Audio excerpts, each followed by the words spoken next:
Hey there, welcome to Mr. Cozy True Crime Stories. Tonight, we're diving into 2 hours of gripping true crime cases. Real stories of mystery, betrayal, and cold-blooded crimes, all set against the soothing backdrop of rain. It's the perfect blend of calm and unsettling. If these cases draw you in, tap that like button, share with your fellow true crime lovers, and subscribe to join our curious community. I'm always wondering, where are you tuning in from? And what time is it for you right now? Drop it in the comments below. Now settle in, and let's dig into the darkness. Story 1. In the village of Histon, just on the quiet northern edge of Cambridge, there stood a house that most people would have envied on sight. Number 1, Prime's Corner was a large, handsome property worth over £1 million, set in a well-kept village where life moved at the gentle pace of an English market town. School runs, weekend walks, dinner parties with neighbors who had known you for years. To look at the Hammond family from the outside was to see everything a person might work their whole life toward. A successful mortgage brokerage business. Foreign holidays booked without hesitation. A holiday home recently renovated in Norfolk. 2 daughters, athletic and thriving. A wife who had given up a career in science to help build the family business. And Robert James Hammond himself, broad-shouldered, confident, well-dressed, the kind of man who was known by his middle name James to most people who knew him, and who was spoken of warmly by friends, colleagues, and clients alike. The picture from the outside was perfect, but the picture was a lie, and at its heart, quietly rotting like something left too long in the dark, was a mountain of debt that James Hammond had spent the better part of 2023 doing everything in his power to hide. Sion Hammond was 46 years old and had spent most of her adult life beside her husband. They had married when they were both just 18 years old, practically children themselves, and had built everything together from nothing: the business, the properties, the life. Before she had joined him in running their mortgage and financial advisory companies, Sion had been a biochemist, a research scientist, academically gifted and professionally accomplished, the kind of woman who carried her achievements quietly but wore them with pride. Her friends described her with words that came easily and consistently: kind, bubbly, warm. She had recently completed her first 10-kilometer run, a milestone she had been working toward, and had gone to the finish line with the same determination she brought to everything. She had a large circle of friends. She loved her daughters, Katie and Lauren, with a fierceness that anyone who knew her could see. She was, by all credible accounts, the best thing in Robert James Hammond's life. She was also, in the end, the thing he chose to destroy rather than face the truth. The financial situation had not arrived overnight. Like most disasters of this kind, it had built slowly, year upon year, a little worse each quarter, a little more desperate with each passing month. Hammond had overextended himself. The businesses carried substantial debts, to the financial firm Legal & General, to His Majesty's Revenue and Customs, to a short-term capital funding company, plus outstanding loans taken out during the pandemic period. In total, the debts had grown to somewhere above £300,000. On paper, there was a way out. The Hammonds owned several properties jointly, and had equity built up in them. If some of those properties had been sold, the debts could have been cleared. The books could have been balanced. The family could have continued. But that would have meant telling the truth. It would have meant dismantling the property portfolio that James Hammond had spent decades assembling as the visible proof of his success. It would have meant confessing to Sion that the comfortable life she believed they shared had, in reality, been quietly crumbling beneath their feet. And it would have meant admitting to the creditors he had lied to, repeatedly, elaborately, and without apparent shame, that he had been deceiving them all along.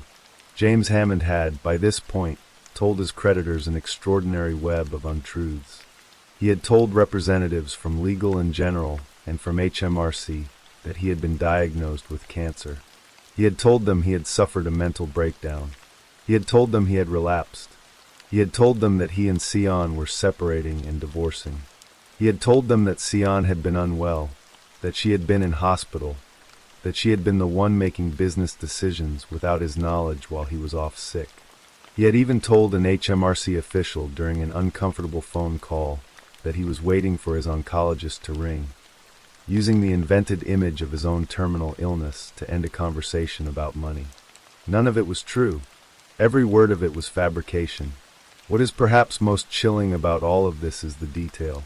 The lies were not panicked, half-formed things. They were constructed carefully, maintained consistently, and layered on top of each other with the skill of someone who had long since lost the distinction between the truth and what he needed people to believe. The one person in his life who did not know, who had been kept deliberately and carefully in the dark, was Sion herself. Sion Hammond had no real knowledge of the financial catastrophe that had been building in her own name. Her husband had handled their debts directly. Their bank accounts were spread across a complex web of arrangements that made it difficult to see the full picture at a glance. From where Sion stood, life looked broadly normal. They were taking holidays. They had just renovated the Norfolk property. The girls were doing well. She gave her friends no indication that anything was wrong, because, as far as she knew, nothing was. Until the final weekend of her life, Sion Hammond did not know the truth about her own family's finances. And then, by all evidence, she began to find out. October 29th, 2023 was a Sunday. Both of their daughters were away from home.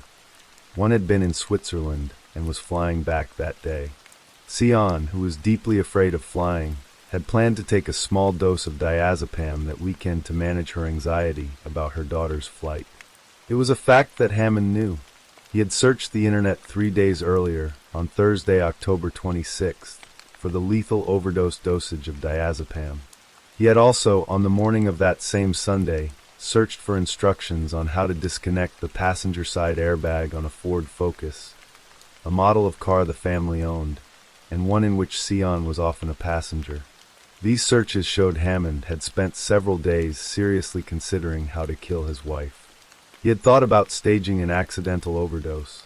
He had thought about a staged car crash. He had been turning the problem of murder over in his mind with the same methodical attention he had once applied to building a business. And yet when the killing came, it did not come the way he had planned. That Sunday, the two of them spent the day together as if nothing were wrong, or perhaps as if everything were wrong and neither could say it aloud. They spent some time in the office. They went to the gym. They had a meal together. They watched television in the evening. Later that night, they were intimate with each other. And then, in the shared bedroom of their family home, in the early hours of October 30th, James Hammond pressed his bare hands around his wife's throat and held them there. The forensic evidence presented at trial was precise and unsparing. Sion had defensive injuries on her face and arms, bruises and scrapes consistent with someone fighting hard to free themselves. She had grip marks on her arms, evidence of being held. She had injuries to the back of her head. The strangulation would have taken at least a minute, perhaps longer, the forensic pathologist estimated. She would have been conscious for part of it. She would have known what was happening to her. She was a small woman in her pajamas. He was a 16-stone man who had made a decision.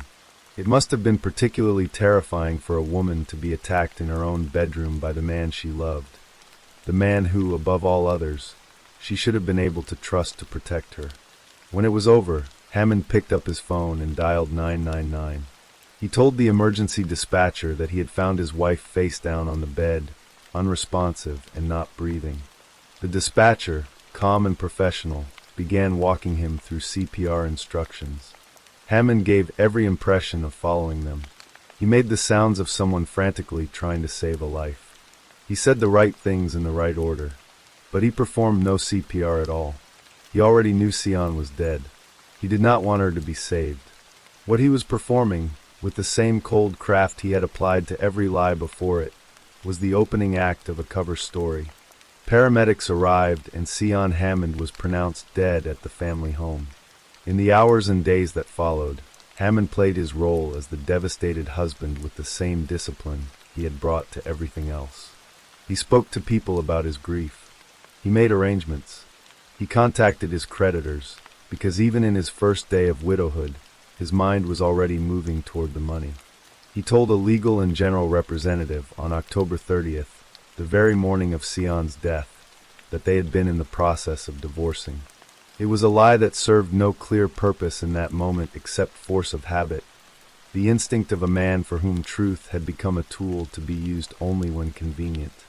By November 3rd, barely a week after Sion's death, Hammond called the same company to ask whether, if he paid off the outstanding debt in a lump sum using a life insurance payout, they might review the interest charges.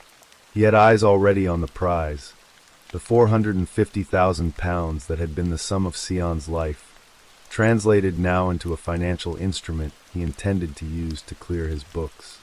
For days before Sion died, on October 25th, 2023, James Hammond had paid off the arrears on his wife's life insurance policy. The policy had lapsed in its payments. He had brought it current. He had ensured, with 4 days to spare, that when Sion Hammond died, the full £450,000 would be payable. The first post-mortem, conducted shortly after Sion's death, was inconclusive. It was the second post-mortem, carried out a week later, that changed everything. The cause of death was determined to be compression of the neck. Sion Hammond had been strangled. She had not died of natural causes. She had not had a heart episode or a seizure or any of the alternative explanations that the defense would later try to suggest at trial.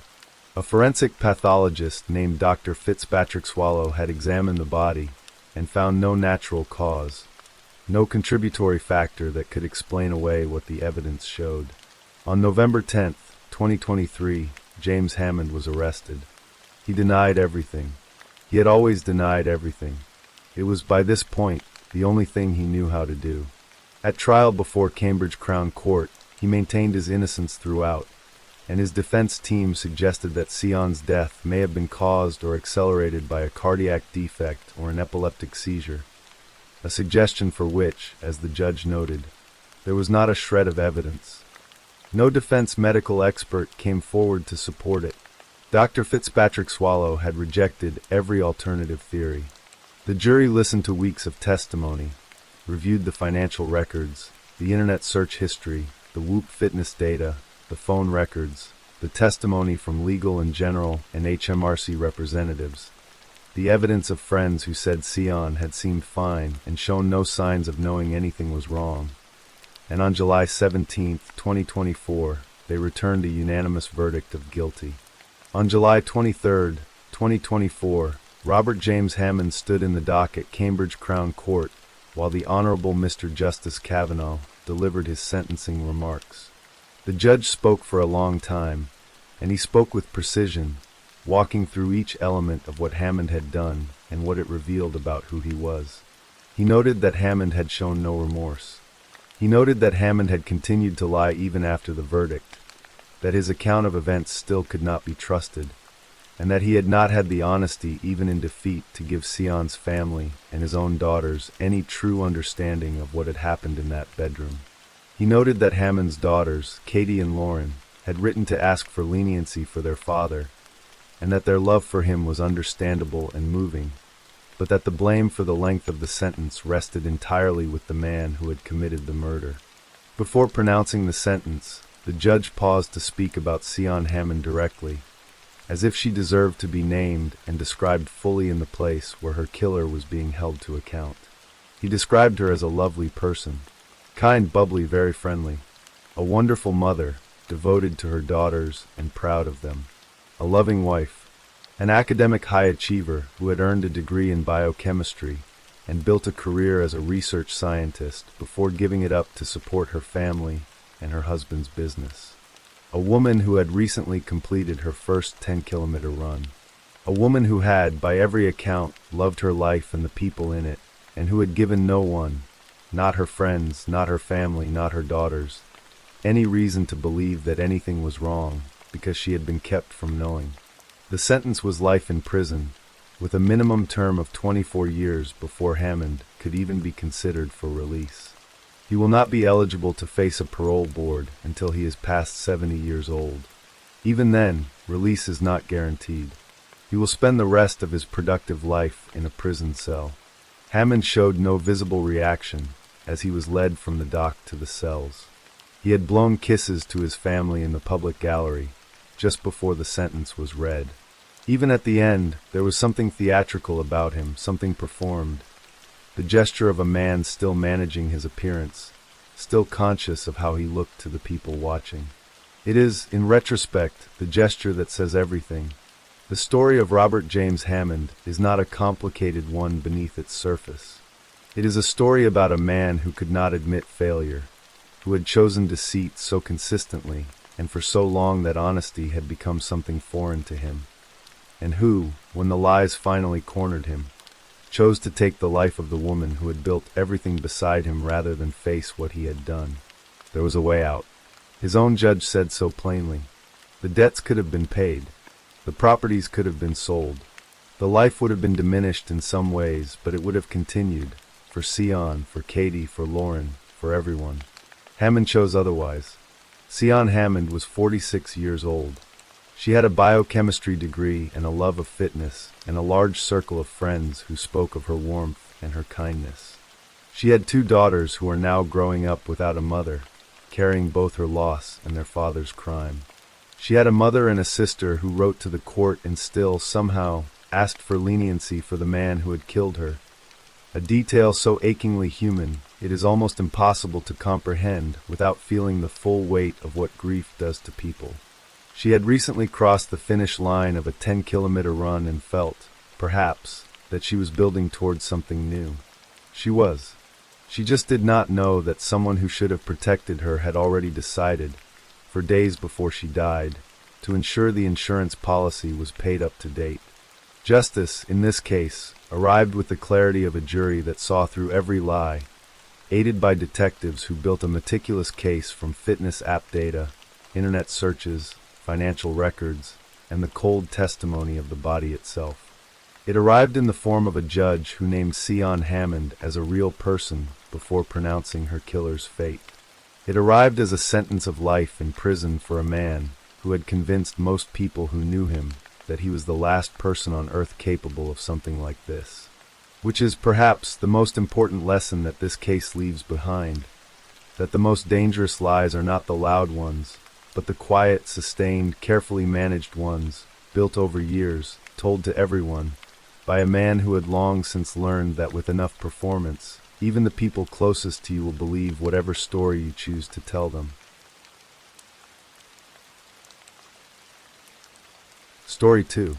The April air in Rochester, New York carried the first real warmth of the year on the morning of April 22, 2009.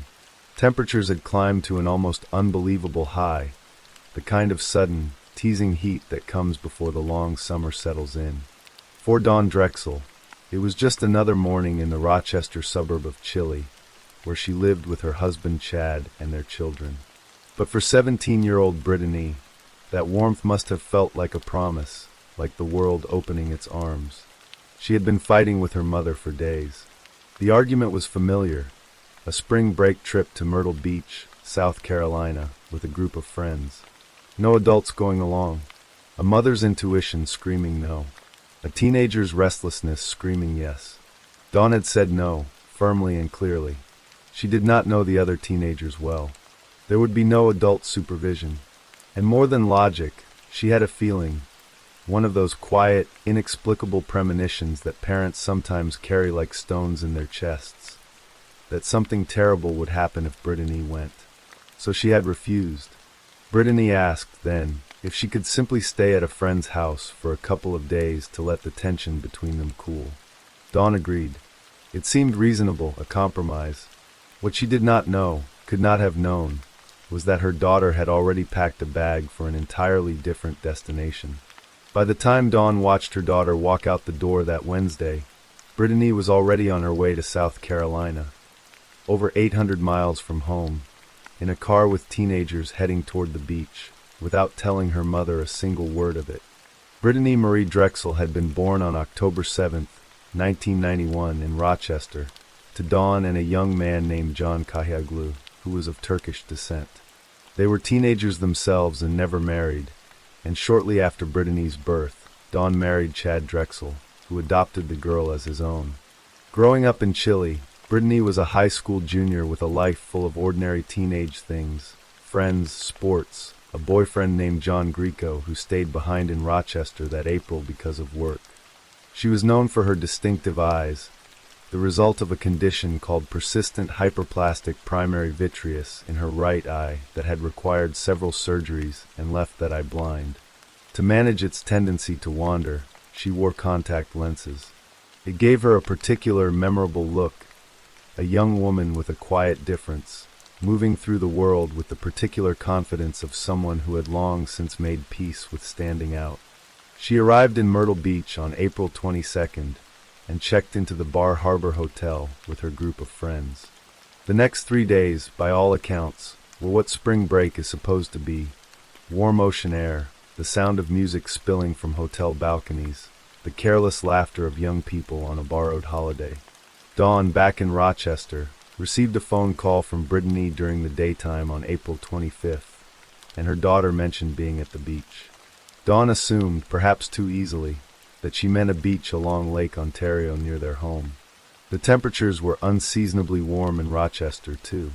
It seemed perfectly plausible. She was not alarmed. The evening of April 25th, 2009, was the last evening Brittany Drexel would be alive. Around 8 o'clock that night, she left the Bar Harbor Hotel alone to walk south along South Ocean Boulevard, the main strip running along the Myrtle Beach coastline. The walk was about 1.5 miles. She was heading to the Blue Water Resort to visit a longtime friend, a young man named Peter Brazowitz, a 20-year-old nightclub promoter from Rochester who was also vacationing in Myrtle Beach and whom she had seen at a local nightclub the night before. She was wearing a black and white tank top, shorts, and flip-flops, carrying a beige purse. The night was warm. The boardwalk was alive with spring breakers. She would have looked like any other teenager, a girl with her whole life still ahead of her, taking a walk on a beautiful evening. Security cameras at the Blue Water Resort caught her arriving. They also caught her leaving at around 8:45 p.m. She was heading back to her hotel. What no one knew then, what would not fully be understood for years, was that somewhere along that walk back north, on a street busy with tourists and alive with the sounds of a resort town at night, the world closed in around Brittany Drexel. Her boyfriend John, back in Rochester, had been texting her back and forth throughout the evening. They were in the habit of staying in close contact while she was away. But around 9:15 p.m., the texts from Brittany stopped without warning. They simply ceased.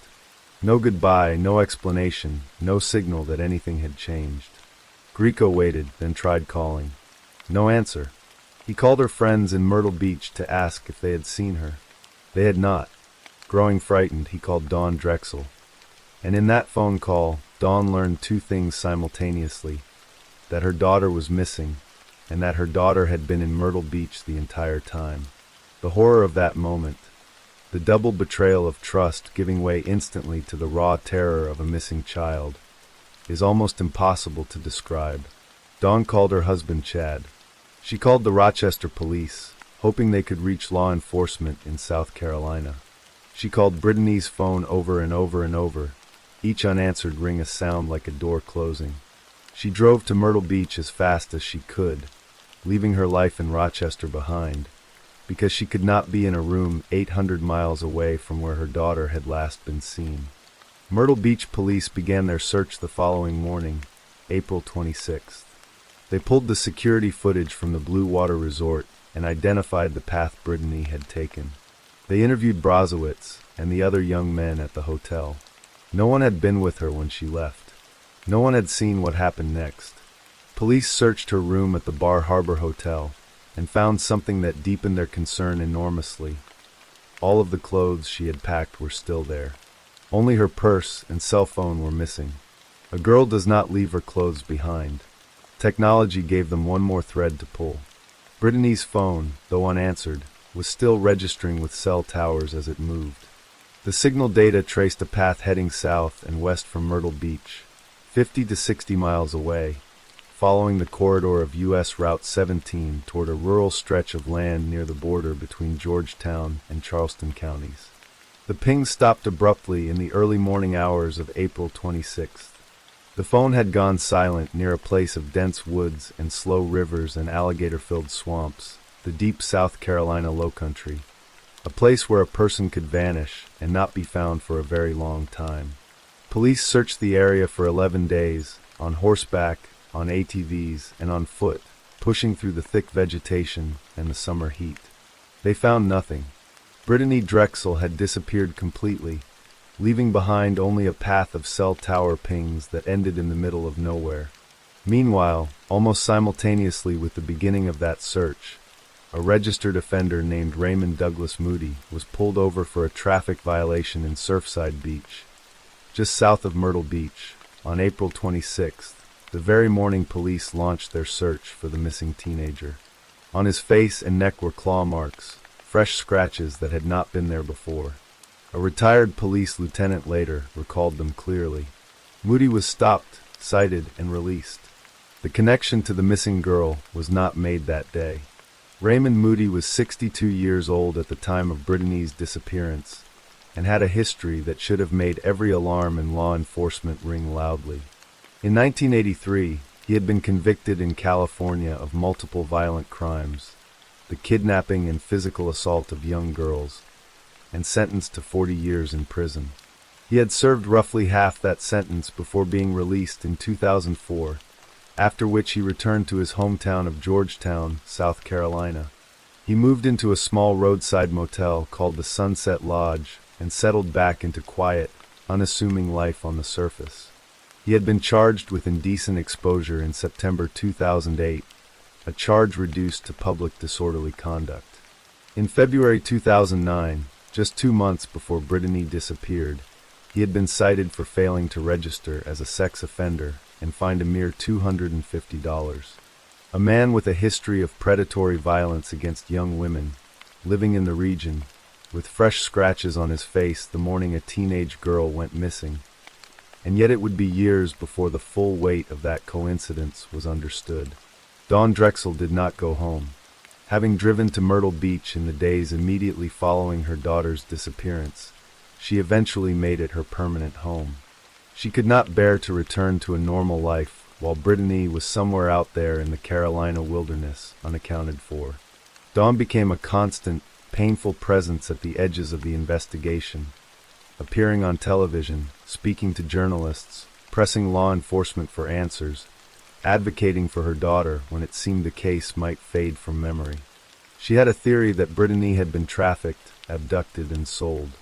She held onto it the way people hold onto threads in a darkness that offers nothing else to grip.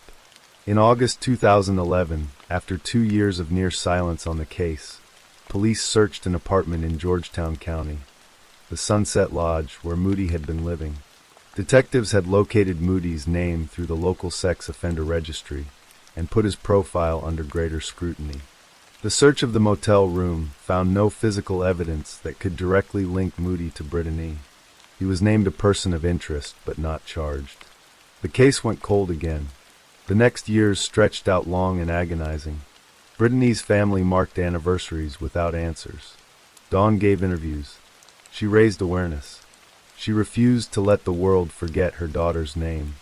The silence was its own kind of torment, not knowing whether Brittany had suffered, where she was, whether she could somehow still be alive. The not knowing is a particular cruelty that only the families of the missing truly understand. Then, in June 2016, the FBI held a press conference that changed the public understanding of the case. Agents announced for the first time that they believed Brittany was dead, that she had been abducted, held captive, and murdered. They offered a $25,000 reward for information leading to an arrest. The announcement had come, investigators said, from a prison inmate named Taquan Brown, who claimed to have witnessed Brittany at a so-called stash house in McClellanville, South Carolina, in the days after her disappearance, where she was being assaulted and held against her will. Brown named a local man named Timothy Deshaun Taylor and Taylor's father as being involved. Brown claimed he had witnessed Brittany being murdered weeks after her disappearance, her body wrapped and disposed of near alligator ponds in the remote lowcountry.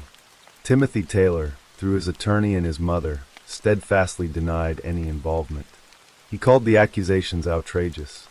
The FBI pursued him through a federal charge related to an unrelated robbery, placing him under the microscope of suspicion and legal pressure. A polygraph test returned some answers the examiner deemed deceptive. But the evidence was never conclusive. The informant's account shifted slightly over time, and key details could not be independently verified. Taylor was eventually sentenced to time served, and later filed a lawsuit against the FBI. The McClellanville stash house theory, which had defined the case's public narrative for nearly 6 years, began to collapse under the weight of what was ultimately not there. The real answer had been hiding in plain sight from nearly the beginning, in a man with claw marks on his face, driving south from Myrtle Beach on the morning of April 26, 2009. Raymond Moody had not acted alone. This detail would not emerge fully until much later, after the case was finally cracked open. But in the spring of 2022, something shifted. The FBI had spent years enhancing surveillance video and reanalyzing cell phone data from the night of April 25, 2009. Investigators were now able to place the car that Moody had been driving that night in the same location, at the same time, as the last registered pings from Brittany's phone. The evidence was building toward a point of certainty. On May 4, 2022, Raymond Moody walked into the Georgetown County Sheriff's Office and surrendered himself on an obstruction of justice charge. But what he told investigators in the days that followed was something no one had expected. He confessed. He told the FBI everything, or nearly everything, about what had happened to Brittany Drexel in the final hours of her life. On the night of April 25, 2009, Moody and his longtime girlfriend, Angel Cooper Voss, had driven to the Myrtle Beach area together. They were, as Moody told investigators, hunting. The word itself is almost too terrible to sit with. Two adults, driving through a resort town crowded with young people, looking for a target. They spotted Brittany walking alone along South Ocean Boulevard, heading back toward her hotel after her visit to the Blue Water Resort. She was young, alone, and on foot. Voss and Moody pulled alongside her and offered her a ride to her hotel. They posed as fellow tourists, friendly and harmless, two strangers with no reason to be feared. Myrtle Beach in April is full of people exactly like that. Brittany, who was known not to enjoy walking, accepted the offer. She got into their car. Moody then pretended to be confused about directions, as though he didn't know where her hotel was. He handed the wheel to Voss and moved to the back seat, where he restrained Brittany.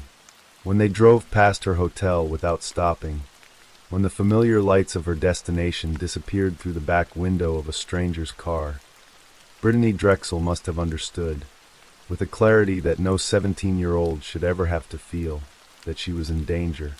She began to fight. It was she, investigators later understood, who had raked her fingernails across Moody's face and neck, leaving those claw marks that a police officer would see the very next morning and not yet understand. They drove south, away from Myrtle Beach, along the same corridor that Brittany's cell phone would trace in its last pings. They arrived at the Pole Yard boat landing on the Santee River in Georgetown County, a quiet, isolated boat ramp tucked into the deep darkness of the Carolina Lowcountry. There, Moody and Voss led Brittany to a tent they had set up nearby. According to what Moody later told investigators, Voss then left the scene, but not before taking Brittany's cell phone with her. In removing that phone, Voss removed the one instrument by which the outside world might have found the girl. She took it knowing exactly what she was leaving Brittany to face. The judge who later sentenced Voss would describe her as a key participant in this tragedy, facilitating the kidnapping of a girl. The horror of what happened next in that tent beside a dark river in the South Carolina woods is known from Moody's own confession. He physically assaulted Brittany Drexel, and then, with a yellow nylon rope, he strangled her. He then used an ice pick to stab through her heart, ensuring she was dead. Brittany Drexel, who had been alive and texting her boyfriend just hours earlier, who had spent 3 days laughing at the ocean with her friends, who had fought hard enough with her bare hands to leave marks on her killer's face, was gone by the early morning hours of April 26, 2009. Moody buried her body in a wooded area in Georgetown County, about 4 feet into the ground, off a gated private drive approximately 2.5 miles from where he had been living. He would not return to that burial site for 13 years. The investigation into Brittany's case officially became a murder inquiry. The false trail of the stash house and the informant's testimony faded into history. In the end, the truth was found not through jailhouse informants but through cell phone data, enhanced surveillance footage, and the confession of the man who had been a person of interest since nearly the beginning. On May 12, 2022, 8 days after Moody's initial arrest, investigators announced the discovery of human remains in the wooded area he had described. 3 days of excavation had uncovered a burial site. On May 15th, DNA analysis and dental records confirmed what Moody had already admitted. The remains were those of Brittany Drexel. She was brought home, 13 years after she had vanished from a busy street in Myrtle Beach on a warm April night. Her family finally knew where she was. Dawn Drexel was taken to the site where her daughter had been buried. Brittany's brother Camden drew a heart and Brittany's soccer jersey number in the dirt where she had lain all those years. Her sister Marissa had grown up in the long shadow of her sister's absence. Her father John Kahiaglu, speaking in one of the few interviews he gave, said something that cut to the heart of what it means to carry a loss like this for over a decade. There's no such thing as closure. We have to live with this for the rest of our lives. We have to learn how to live with it. On October 19, 2022, Raymond Douglas Moody stood before a judge and pleaded guilty to murder, kidnapping, and first-degree criminal sexual conduct. He was sentenced to life in prison without the possibility of parole, plus 2 consecutive 30-year terms for the rape and kidnapping charges. He would never walk free again. In February 2025, Angel Cooper Voss, the woman who had sat in the tent while a child was murdered and then lied to investigators for more than 13 years, was sentenced to 18 years in federal prison for lying to federal agents about her role in Brittany's abduction and murder. She had pleaded guilty. The judge, in sentencing her, used the word tragedy, a word that does not begin to cover the scale of what was done to a 17-year-old girl who simply accepted a ride from strangers on a warm spring night. Dawn Drexel, now in her middle years and carrying the grief of everything she has lived through since April 2009, has continued to seek justice through a civil lawsuit against Moody, appearing in a Georgetown courtroom in February 2025 while Moody, frail and in a wheelchair, faced her across the room. She said simply, in the aftermath of the criminal proceedings, "I will never forgive him for what he did to my daughter." Brittany Drexel was 17 years old. She had a mother who had warned her something bad would happen, and who moved 800 miles from her home to keep searching when it did. She had a boyfriend who noticed the silence first, who understood in the space of a missed text that something was wrong. She had a brother who drew a heart for her in the dirt where she was found. She had a sister who grew up with a missing sibling and waited for answers. She had a father who learned that grief does not end. It must only be learned to be carried. She had wanted, like so many teenagers, to go to the beach with her friends and feel the sun on her face before the end of another school year. She had argued with her mother, as teenagers do, about independence and freedom and the right to make her own choices. She had accepted a ride from strangers the way anyone might on a warm night in a crowded vacation town, with no reason yet to be afraid. The case of Brittany Drexel is not just a story about a crime. It is a story about what is owed to the missing, the relentless searching, the refusal to let a name be forgotten, the long, grinding work of investigators who kept pulling at threads for over a decade. It is a story about how justice can arrive 13 years late and still matter. And it is a story about a girl who fought back with everything she had, who left marks on the face of the man who took her, and who was found, in the end, because the people who loved her would not stop looking. Story 3. Christmas had barely finished unwrapping itself when December 27, 2011 arrived. One of those quiet, in-between days that belonged to no particular holiday, when leftover cake sits on the kitchen counter and the year is just about done. In Troy, Missouri, a small city about 40 miles northwest of St. Louis, the streets were cold and still. Inside the homes, people were resting, watching movies, letting the last of the holiday ease out of the air. It was the kind of evening that felt safe by definition, ordinary, the world in a gentle, familiar pause. Nobody was supposed to die on a night like this. Elizabeth K. Faria, known to everyone who loved her as Betsy, was 42 years old, and she had not been well for some time. She had been diagnosed with breast cancer, and the disease had moved through the months with the slow, grinding cruelty of illness that does not hurry because it does not need to. She was receiving chemotherapy. She was tired in the way that people undergoing cancer treatment are tired, a bone-deep, cellular exhaustion that is different from any other kind. She and her husband Russ had been together for several years, living in their home in Troy, navigating the particular weight of a marriage in which one partner's illness becomes the shared center of gravity. On December 27th, Russ Faria was not at home. He had spent the evening at a friend's house for a regular game night, the kind of gathering that appears on calendars, that other people can confirm, that leaves a trail of mundane, verifiable memory across multiple witnesses. The evening unfolded without drama. Cards were played. Beer was drunk.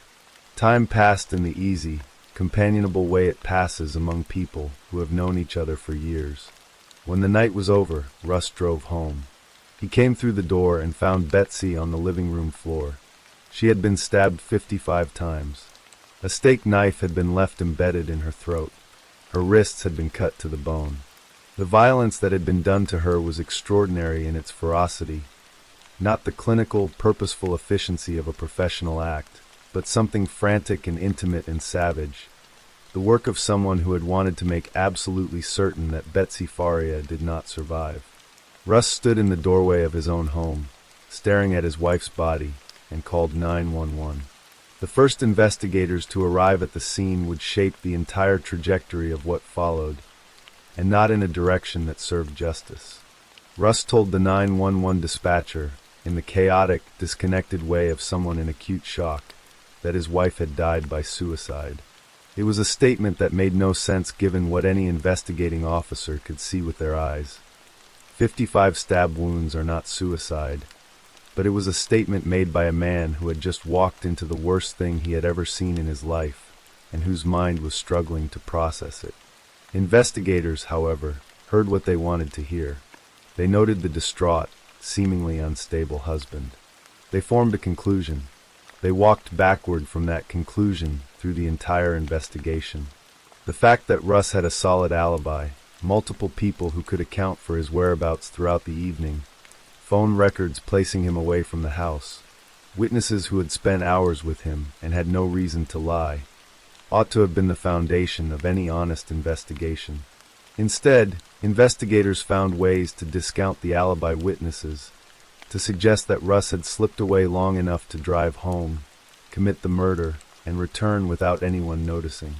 This required a timeline that made little sense and a level of coordinated deception from a group of ordinary friends gathered for game night that stretched credibility to the point of breaking. But none of this mattered, because another figure had already entered the investigation, one whose presence, in hindsight, explained nearly everything. Her name was Pamela Hupp.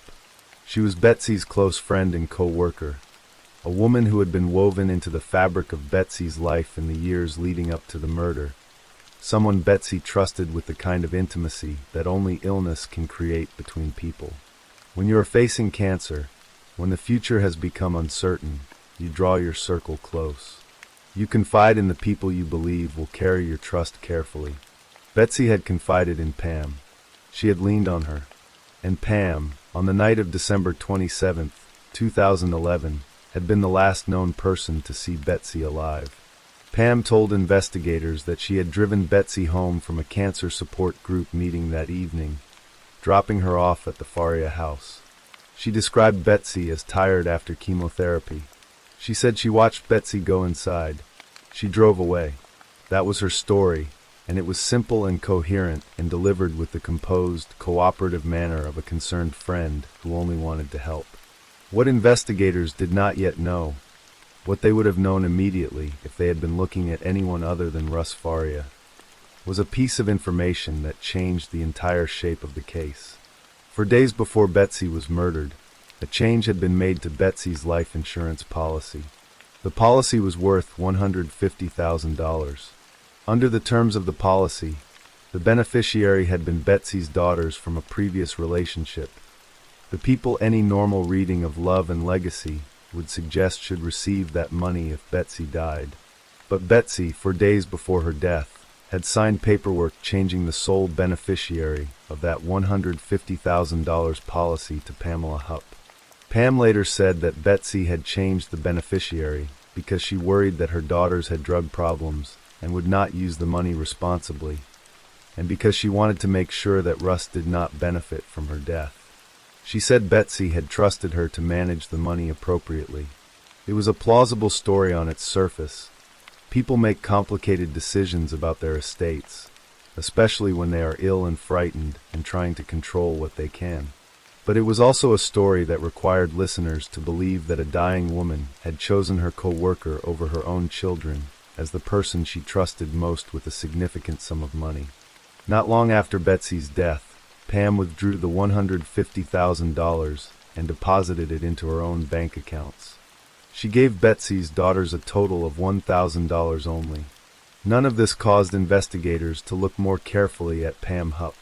Instead, they looked at Russ. On January 27, 2012, a month after Betsy's murder, Russ Faria was arrested and charged with first-degree murder. He maintained his innocence from the first moment. He pointed to his alibi witnesses. He pointed to the absence of any physical evidence connecting him to the crime. No blood on his clothing, no blood in his car, no forensic trace of the violence that had been committed in his own home. He pointed to the timeline, which required him to have committed one of the most ferocious knife attacks in the county's recent history, and then calmly returned to his friends without anyone noticing anything different about him. The case went to trial in November 2013. The prosecution built its case on Russ's supposed motive: a troubled marriage, a wife whose illness was stressful, a man who had something to gain from her death. The jury was not told about the changed insurance policy and about who had actually gained $150,000 from Betsy's death. Key evidence that might have redirected attention toward Pam was kept from the courtroom, and Pam Hupp sat in the witness box and testified, calmly, steadily, without apparent hesitation, that when she dropped Betsy off that night, Betsy had called her afterward to say that Russ had arrived home and that everything was fine. The testimony placed Russ at the house. It gave the prosecution the thread it needed to stitch together a narrative. On November 18, 2013, the jury convicted Russ Faria of first-degree murder. He was sentenced to life in prison without the possibility of parole. He was 44 years old. The years that followed were a study in what happens when a wrongfully convicted person has the tenacity and the fortunate support of a determined lawyer to refuse to stop fighting. Russ's defense attorney, Joel Schwartz, did not accept the verdict as the end of anything. He kept digging. He filed appeals. He pushed for access to evidence that had been withheld. He raised questions again and again about Pam Hupp, about the insurance policy, about her timeline, about the reasons she had been treated as a cooperative witness rather than a suspect. In 2014, the Missouri Eastern District Court of Appeals agreed to hear Russ's case. The appellate court found that there were serious issues, specifically the suppression of evidence that might have pointed to alternative suspects, and the failure to fully investigate those alternatives. They ordered the lower court to revisit the case. A new trial was granted, and this time the rules were different. At the retrial in November 2015, held in St. Louis Circuit Court, defense attorney Joel Schwartz was allowed to introduce evidence that had been barred from the original trial. For the first time, a jury would hear about the $150,000 life insurance policy. They would hear about the fact that Pam Hupp was the sole beneficiary. They would hear about the timing, 4 days before the murder, and they would hear about the $1,000 she had given Betsy's daughters out of a $150,000 windfall. They would hear about the questions that surrounded Pam's account of the evening, the inconsistencies in her timeline, the details that did not quite fit together. On November 13, 2015, after nearly 4 years of wrongful imprisonment, Russell Faria was acquitted of his wife's murder. He walked out of a St. Louis courtroom a free man, blinking into the light of a November afternoon, having lost years of his life to a conviction built on a trail of evidence that led not to him, but to the woman who had testified against him. The attention of investigators, belatedly, incompletely, but unmistakably, turned toward Pamela Hupp. And then, in August 2016, she gave them a reason they could not ignore. On the morning of August 16, 2016, Pam Hupp called 911 from her home in O'Fallon, Missouri, and told the dispatcher that a man had tried to jump into her car and kidnap her, that she had fled into her own house, and that she had shot him in self-defense. The man's name was Louis Gumpenberger. He was 33 years old, a father, a man who had suffered a traumatic brain injury that left him with diminished cognitive function. Not someone, investigators would later conclude, capable of the kind of elaborate kidnapping scheme Pam had described. Investigators found on the floor of Pam's home a scrawled note that she claimed Gumpenberger had been carrying, a note that appeared designed to frame Russ Faria for orchestrating the attack, to suggest that Russ, bitter at having been falsely accused of murder, was now trying to silence the woman who had testified against him. But the note, examined carefully, revealed problems. Gumpenberger, given his cognitive limitations, almost certainly could not have written it himself. And Pam, in the days before the shooting, had been caught on surveillance footage at a fast food restaurant, apparently approaching a stranger who later told police she had attempted to recruit him for some kind of scheme. She had lured Louis Gumpenberger to her home. She had manufactured the scenario. She had killed an innocent man in a fabricated act of self-defense designed to reframe her own guilt in Betsy's murder. The audacity of it, the sheer, breathtaking calculation involved in deciding to murder a second person in order to create a diversion around the first murder, was what finally broke the case open. Law enforcement could no longer look the other way. The Lincoln County prosecuting attorney, Mike Wood, a newly elected official who had not been part of the original investigation, announced that he would not only pursue charges against Pam for Gumpenberger's murder, but would also launch a full investigation into the conduct of the officers and prosecutors who had handled Betsy's case in 2011 and 2012. He said publicly that law enforcement had formed conclusions too early, had suppressed evidence, had ignored the most obvious alternative suspect in the room, and had sent an innocent man to prison while the real killer walked free. In June 2019, Pam Hupp entered an Alford plea in the murder of Louis Gumpenberger, a legal maneuver that does not admit guilt but acknowledges that the prosecution has sufficient evidence to convict. She was sentenced to life in prison without the possibility of parole. She would not be executed. She would simply spend the rest of her life in a cell at Chillicothe Correctional Center in Missouri. But that sentence was for Louis Gumpenberger, not for Betsy Faria. In July 2021, a decade after Betsy was stabbed 55 times in her own living room, Lincoln County prosecuting attorney Mike Wood formally charged Pamela Hupp with first-degree murder and armed criminal action in the death of Betsy Arabelli Faria. He announced that prosecutors would seek the death penalty, describing the motive plainly as greed. A woman who had positioned herself as a dying friend's confidant, had manipulated that friendship to become the beneficiary of her life insurance policy, and had then killed her for the money. Pam entered a plea of not guilty. The road to trial has been long and obstructed. The original trial date of August 2026 was postponed due to missing evidence and complications arising from hostile witnesses, with the trial now expected no earlier than spring 2027. As of mid-2026, Deputy Michael Merkel, who had testified at the original 2013 trial, faces 2 felony counts of perjury for his alleged role in putting false testimony before that jury, making the reckoning for what happened to Betsy Faria not only Pam Hupp's alone to face, but a broader accounting for the institutional failures that allowed the wrong man to be convicted while the right suspect remained untouched. What happened to Betsy Faria was a crime within a crime, not simply the murder of a woman, but the murder of a woman followed by the weaponization of the justice system itself. The police who should have protected her memory became architects of a wrongful conviction. The jury that should have demanded evidence instead accepted suggestion. The witness who should have been a suspect instead sat in the box and guided 12 people toward the wrong conclusion. And in the middle of all of it, a terminally ill woman who had trusted a friend with the most vulnerable chapter of her life was betrayed in the most final, irreversible way possible. Russ Faria, who spent nearly 4 years in prison for a crime he did not commit, has since remarried.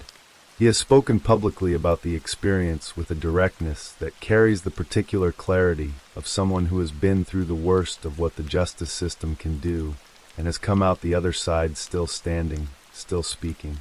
He has filed civil lawsuits against Lincoln County for the misconduct that led to his wrongful conviction, claims that named the former prosecutor and the investigators who suppressed evidence and pointed the investigation away from the truth. Betsy's daughters, who were named as the original beneficiaries of the insurance policy before Pam changed it, who received $1,000 of $150,000, who grew up watching their mother's murder become first a wrongful conviction, then an exoneration, then a decade-long waiting game for accountability, have continued to push for a full reckoning. They have been the living conscience of a case that the official apparatus repeatedly tried to close before the truth was fully told. The case of Betsy Faria is a study in the way that trust, the most intimate, necessary, irreplaceable thing in a human life, can be turned into a weapon. Betsy was ill. She was afraid. She was doing what dying people do, which is try to put their affairs in order, try to ensure that the people they love are taken care of, try to find some small measure of control in the face of something uncontrollable. She trusted Pamela Hupp with her insurance policy and, in a way, with her legacy. That trust cost her everything. It also ultimately cost Pam Hupp everything. She sits in a prison cell in Chillicothe, waiting for the trial that will determine whether she will be held accountable for the murder that started all of this. The stabbing of a tired, sick, 42-year-old woman on a quiet December night in Troy, Missouri, for days after signing away the money that was supposed to go to her children. Betsy did not know, when she changed that policy, what it would cost her. She did not know that the friend she was trusting was already calculating the timing, already understanding that a policy is worth nothing until the person insured by it is gone. She was fighting cancer. She was trying to be responsible. She was doing the kind of painful, loving, practical work that seriously ill people do when they are trying to prepare for a future they may not live to see. She deserved better from the friend who sat beside her. She deserved better from the investigation that followed her death. She deserved better from every institution that was supposed to protect her memory, and instead spent years protecting the wrong conclusion. And the measure of what she deserved, the long, slow, grinding process of accountability that is still unfolding more than 14 years after she died, is the most human part of a story built from betrayal, from greed, from the particular darkness that can hide behind the face of someone who calls herself your friend. Story 4. A life that looks, from the outside, like the fulfillment of every reasonable ambition. A home in a good neighborhood. A business that bears the family name. Children raised with advantages and love. A marriage built over decades into something solid and familiar. Ted and Corey Shaughnessy had built exactly that kind of life in Austin, Texas. Ted was 55 years old, a jeweler by trade and by passion, the owner of Gallery Jewelers, a well-regarded independent jewelry store in Austin, where Ted worked as an American Gem Society registered jeweler and Corey served as a certified gemologist appraiser. They worked together. They had built the business together. They had raised a son together. By any measure that the world uses to assess these things, the Shaughnessy's had succeeded. On the night of March 2nd, 2018, while Ted and Corey slept in their Austin home, that life was about to be shattered. Not from outside the family, not by a stranger who had chosen them at random, but from the place where people are most vulnerable and most trusting, from inside. The attack came in the dark, in the hours when the body is deepest in sleep and the mind is slowest to respond. Two armed men entered the Shaughnessy home. What followed, in the chaotic seconds of noise and violence and adrenaline, as a gunfight inside a family home. The two intruders firing, Ted and Corey firing back. Ted Shaughnessy was shot multiple times, in the head, in the back, in the thigh, and in the leg. He fell near the kitchen table and did not get up. He was dead. Corey was shot but survived. In the middle of the worst night of her life, with her husband bleeding on the floor and armed men inside her house, she had managed to return fire. It was an act of raw survival, a woman who had been pulled from sleep into a nightmare and who fought back with everything she had. When the first responders arrived and the scene was secured and the long, brutal process of investigation began, the question that immediately shaped everything was, why? Austin was not naive about crime. Texas in general was not naive about home invasions. But the Shaughnessy home was not on a street where such things happened by accident. The attack carried a precision that felt purposeful, not the disorganized desperation of opportunistic criminals, but something that knew where the house was, knew who was inside, and had come prepared. The assistant district attorney who would later handle the case, Amy Meredith, described her first impression with directness. This was not a stranger. This was not a stranger killing. Investigators began pulling threads. The threads led, with a speed that surprised even seasoned detectives, toward a figure who should have been the last person in the world to appear at the end of that trail. The Shaughnessy's 19-year-old son, Nicholas Patrick Shaughnessy. Nicholas, Nick as everyone knew him, had grown up in the comfort of everything his parents had built. He had been given, in the estimation of those who knew the family, what his own mother would later describe as everything: a privileged upbringing, a family business waiting, parents who had poured their professional lives into something he could one day inherit. He was young, not yet 20, with his adult life entirely in front of him and a foundation under his feet that most people spend decades trying to build. He had recently married a girl named Jacqueline Alexa Edison. She was 19 as well, his high school sweetheart, a young woman who had stepped into the Shaughnessy world at the same time Nick was becoming an adult in it. They had their own apartment in College Station, Texas, several hours from Austin, where the rhythms of young married life were just beginning to establish themselves. What investigators discovered, as they worked backward from the crime scene, was that somewhere in the space between that ordinary-seeming life and the morning Ted Shaughnessy was killed, a decision had been made, a decision so cold and so calculated that investigators who had spent careers working violent crime found themselves struggling to understand it. The Shaughnessy's carried a life insurance policy worth approximately $2 million. In addition, the family business, Gallery Jewelers, and the family's personal assets represented a substantial inheritance that would eventually pass to Nicholas as the sole heir. When investigators began examining what Nick stood to gain from his parents' deaths, the numbers grew larger with each document. Police later reported the total value at stake was as much as $8 million. Nick had decided he did not want to wait. The investigation pieced together a plan that had been building not for months, but for an agonizing period in which Nick had apparently approached the idea of murder the way some people approach a problem to be solved, methodically, iteratively, with multiple attempts that had been turned back before the fatal final one. According to accounts that would emerge through the investigation and Nick's own admissions, he and Jacqueline had talked about the idea, had apparently practiced or contemplated earlier attempts that did not go forward, and had eventually arrived at the decision to hire someone to do what they could not, or would not, do themselves. The men they hired were Ariane Smith and Johnny Roman Leon III.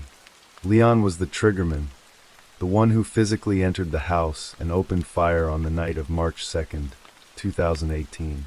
Smith was his associate, the one who provided support and coordination for the operation, communicating with Leon in the hours before and after the attack. Cell phone records would later place Smith in College Station, where Nick and Jacqueline lived, before and after the murder, while Leon's phone tracked a path from College Station to Austin and back in the precise window when Ted Shaughnessy was killed. Investigators confirmed that Smith and Leon had communicated 64 times on the day before and the day of the murder. The payment for the contract killing was a fraction of what Nick stood to inherit, an almost incomprehensibly small transaction given the enormity of what it was purchasing. By the time investigators had assembled the full picture, they found that the men who murdered Ted Shaughnessy and tried to kill Corey had been offered somewhere in the range of $1,000 for the job. $1,000 to take 2 lives and turn a family's world into wreckage. Corey Shaughnessy survived. It was not the outcome Nick had planned. The plan, as investigators reconstructed it, had been for both parents to die that night. Both names on the policy, both lives to be extinguished, leaving Nick as the sole heir to inherit everything. Corey's survival was not just a human miracle. It was the crack in the plan that exposed everything. Because Corey was alive to grieve, and to talk to investigators, and to be present as the evidence mounted against the son she had raised and loved. The text messages were among the first pieces of evidence to tighten the noose. Investigators examining Nick and Jacqueline's phones found communications between them that appeared to discuss payment for a hit in terms that, while sometimes oblique, carried an unmistakable thread of meaning once the surrounding context was established. The messages did not exist in isolation. They existed alongside the cell phone data, placing the hitmen on the road from College Station to Austin, alongside the financial motive, alongside the fact that Nick was the only person who stood to benefit substantially from both his parents' deaths. In the summer of 2018, a few months after Ted's murder, investigators made their move. Nicholas Shaughnessy and Jacqueline Edison were both arrested and charged in connection with the case. Nick was indicted on capital murder charges. Jacqueline was charged with solicitation to commit capital murder. The 2 hitmen, Leon and Smith, were also indicted on capital murder. The arrest sent a shockwave through Austin that went beyond the ordinary shock of a violent crime. This was a city that knew the Shaughnessy name, knew Gallery Jewelers, knew Ted as a respected community figure and craftsman. The idea that the son of a man like Ted Shaughnessy had paid someone $1,000 to shoot his father in his own home while he slept was not a crime that fit into the category of the senseless or the random. It was intimate and calculated and, in its very ordinariness of motive, money, inheritance, impatience, somehow more disturbing than a crime driven by chaos. For Corey Shaughnessy, who was already carrying the grief of losing her husband in the most violent way imaginable, the investigation that followed was its own particular devastation. She had survived a home invasion that killed Ted. She had fired back at the men trying to kill her. She had fought to stay alive. And now she was watching the investigation turn inexorably toward her son, toward the boy she had raised in that house, given every advantage, loved with the full force of a mother's love, and understanding that he was the reason her husband was dead. She chose to speak about it publicly eventually. She gave interviews. She faced cameras.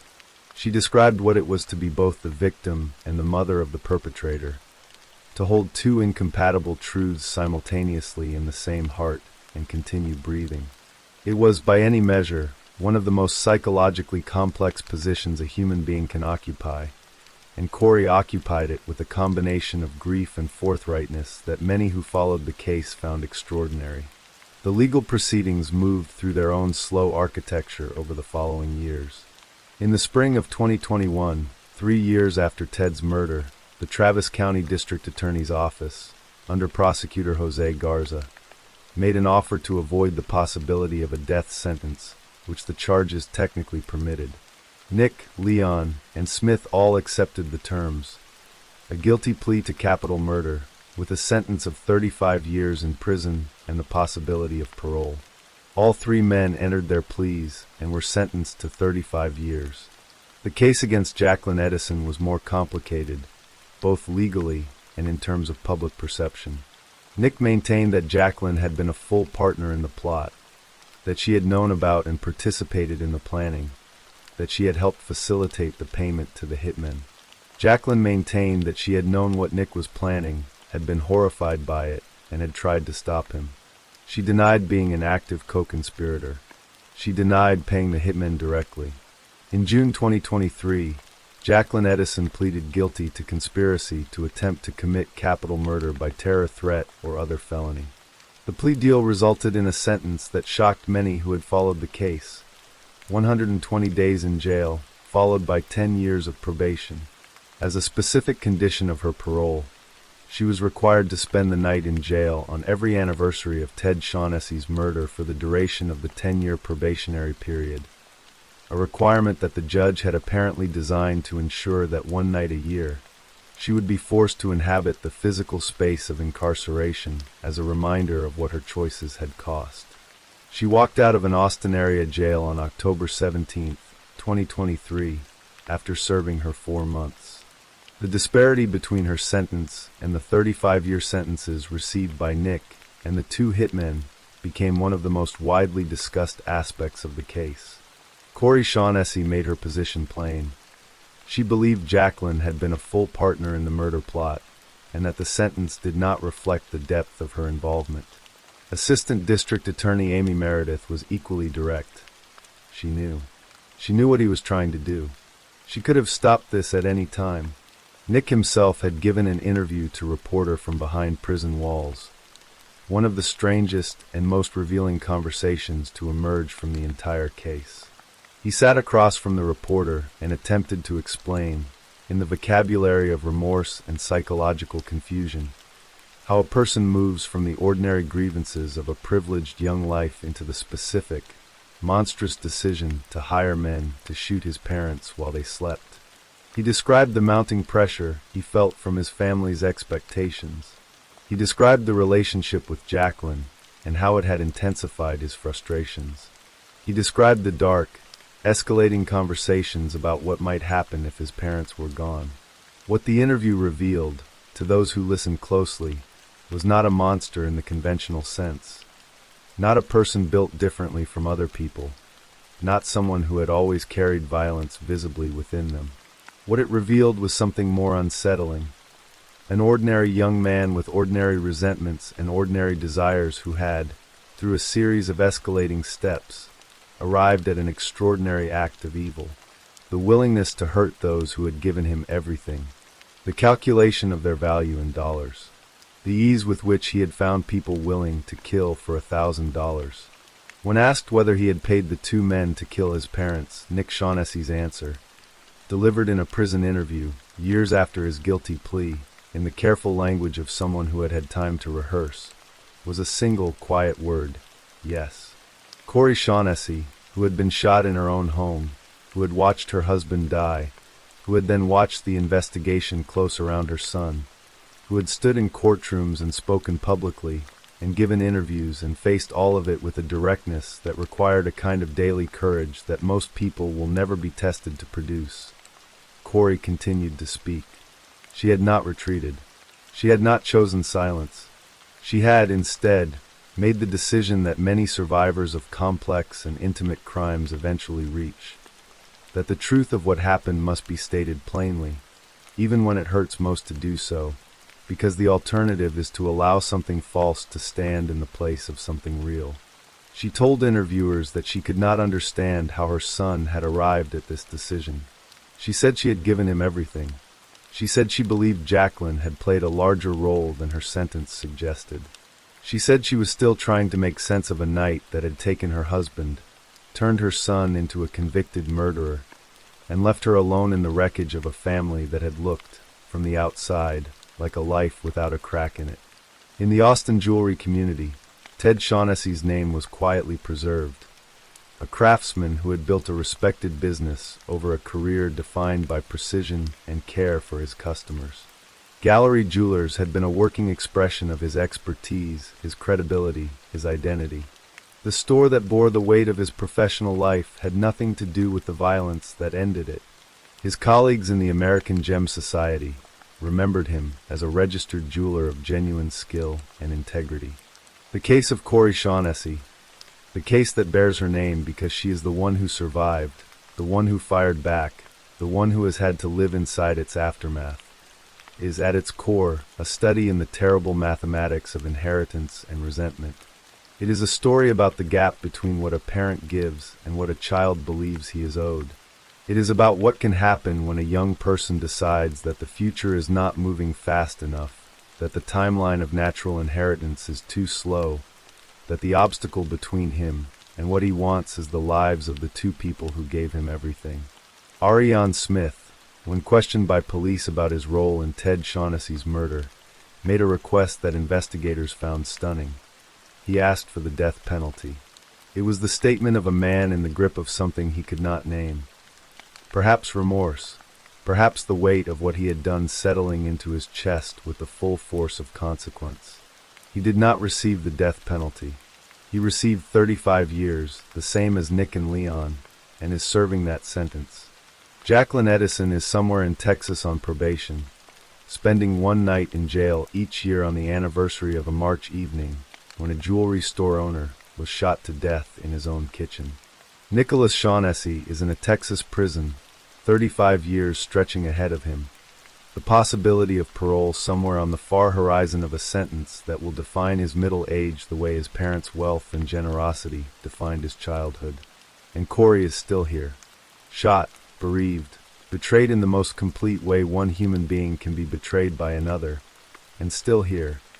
The woman who survived the night the plan was supposed to leave no witnesses, who fired back in the dark, who has spoken the truth plainly and consistently in the years since, who carries within her the dual grief of a wife who lost her husband and a mother who lost her son to something she will spend the rest of her life trying to understand. She did not ask for any of this. She had built a life and a business and a marriage and raised a child with everything she had. She deserved none of what was done to her on the night of March 2nd, 2018, and she has spent every day since then living inside the proof that you can give someone the world and still, somehow, inexplicably, it will not be enough, and that some prices, once paid, can never fully be recovered. Story 5. She was 16 years old, gentle, and desperately searching for a place to belong. She came from a family that had fractured under the pressures of poverty and separation, and she moved through the gray, rain-slick streets of Mostown, Manchester, in 1992 with the quiet hope that friendship might give her life some warmth and direction. What she found instead was something so dark that even seasoned police detectives, men and women hardened by years on the job, would weep when they heard the full truth of what had been done to her. The murder of Suzanne Capper remains one of the most disturbing criminal cases in British history, not because it was the work of some mysterious, calculating monster, but because it was carried out by ordinary people who chose, for reasons almost too trivial to believe, to strip another human being of everything. Suzanne Jane Capper was born on September 1st, 1976 in Manchester, England. From her earliest years, her home life was unstable. Her mother, Elizabeth Capper, eventually separated from Suzanne's stepfather, a split that sent the household into upheaval and pushed Suzanne, still just a young teenager, into the care of the local authority for a period. When things settled slightly, she and her older sister Michelle returned to live with their stepfather, but the damage to her sense of security had already been done. She began skipping school with growing frequency, her attendance at Mostown Brook High School described by those who knew her as erratic. She was not a troubled girl in any aggressive sense. Those who knew her described her consistently as gentle, eager to please, and too easily influenced by those around her. She wanted, more than anything, to be liked. It was this deep need for belonging that drew Suzanne into the orbit of Jean Powell. Jean was a woman in her mid-20s who lived at 97 Langworthy Road, a small Victorian terraced house tucked into the dense residential streets of Mostown. Remarkably, Jean Powell had been babysitting Suzanne since she was 6 years old, a fact that makes the events which followed even more incomprehensible. To Suzanne, Jean was not a stranger. She was a familiar face, almost a fixture of her childhood. As Suzanne drifted away from school and family stability, Jean's house became a refuge of sorts, a place where there were always people around, always noise, always something happening. But Jean Powell's world was not a safe one. She dealt drugs from the small terraced house and was involved in handling stolen cars. The crowd she kept grew increasingly rough around the edges, and it was this that had driven Suzanne's older sister Michelle away. Michelle had briefly lived at Jean's house, but moved out in August 1992, deeply uneasy about the evil new friends Powell was associating with. The most troubling of these new arrivals was Bernadette McNeely, a woman of 22 who had 3 young children and who had recently moved in 3 doors away at number 91, Langworthy Road, before relocating entirely into Jean Powell's house. The 2 women shared a bed in the downstairs dining room, while the cramped bedrooms upstairs were occupied by their many children. Into this household, Suzanne wandered with open arms. She endured the bullying and the cruelty that Jean and Bernadette directed at her, excusing it, minimizing it, perhaps convincing herself it was just the way this kind of friendship worked. Her sister later recalled the dynamic with heartrending clarity. "It was not that she was scared of them," Michelle said. "It's just that she would do anything for them. She pampered their every whim. Suzanne cooked for them, cleaned for them, fetched things for them. She bent herself into whatever shape the people around her required. She was, in the cruelest sense, the perfect target." Also moving through Jean Powell's world was Jean's separated husband, Glyn Powell, who remained friendly with his estranged wife and visited regularly. There was Jeffrey Lee, a man in his late 20s who came to the house to buy drugs and who was also involved with Jean. There was Jean's younger brother, Clifford Pook, just 18 years old. And there was Anthony Michael Dudson, who was 16, the same age as Suzanne, and who was simultaneously having a relationship with Jean Powell, a woman a decade his senior. This was the world that Suzanne Capper had attached herself to, a small, claustrophobic world of drugs and resentment, of overlapping loyalties and petty jealousies, presided over by 2 women whose capacity for cruelty would ultimately prove boundless. In late November 1992, when Dudson had needed his pubic hair shaved because of the lice, McNeely had fixed on Suzanne as the source of his humiliation. On December 7, 1992, Suzanne was lured back to Jean Powell's house on Langworthy Road. She had no reason to suspect anything out of the ordinary. This was a place she had been visiting for years. She walked in, and the door closed behind her. Glyn Powell and Anthony Dudson were already waiting. The moment she arrived, they grabbed her. While she was held down, unable to resist, Glyn and Dudson shaved her head and her eyebrows, a calculated act of public humiliation, designed to degrade and mark her before anything else happened. They then made her sweep up the shorn hair and place it in a bin, forcing her to participate in her own debasement. After that came the beatings. Jean Powell and Bernadette McNeely kicked her as she lay curled on the floor, then took turns striking her with a 3-foot-long wooden instrument and a belt. A plastic bag was placed over her head, and she was walked in circles while they hit her about the head. The assault was savage and sustained. That night, Suzanne was locked in a cupboard. The sounds of normal household life, children's voices, the television, the clinking of dishes, continued around her in the darkness. The following morning, she was transferred upstairs and locked in another cupboard. By December 8th, Jean and Bernadette became concerned that their 6 children were being disturbed by Suzanne's crying, and so she was moved to Bernadette McNeely's house at number 91, Langworthy Road. There, in a downstairs back room, Suzanne was tied spread-eagle to an upturned bed using electrical flex, her arms and legs stretched wide, her body completely immobilized. Socks were stuffed in her mouth to muffle any sound she might make. For the next 5 days, the people who had once been her companions came and went, and each visit was worse than the last. She was injected with drugs. She was burned with cigarettes on her face and body. She was beaten repeatedly. Throughout it all, a cassette recording of the phrase, "Hi, I'm Chucky, wanna play?" taken from a popular rave track that sampled the horror film Child's Play, was played at maximum volume through headphones clamped over her ears. Bernadette McNeely had created a ritual out of it. Before each torture session, she would announce herself with the words, "Chucky's coming to play." At some point during the week, Clifford Pook and Jeffrey Lee arrived at the house and found Suzanne there, blindfolded, gagged, tied to the bed, lying in her own waste. The sight was unmistakable. Both men knew precisely what was happening. The stench from the room had become unbearable by this point, and so Suzanne was placed into a bathtub filled with concentrated industrial disinfectant and scrubbed with a stiff yard brush. The bristles applied with such force that her skin began to peel away. And then Clifford Pook, Jean Powell's teenage brother, produced a pair of pliers. What he did next is described in the testimony of Anthony Dudson, who stood in the doorway watching. Pook told Suzanne to open her mouth. He told her he was going to pull her teeth out.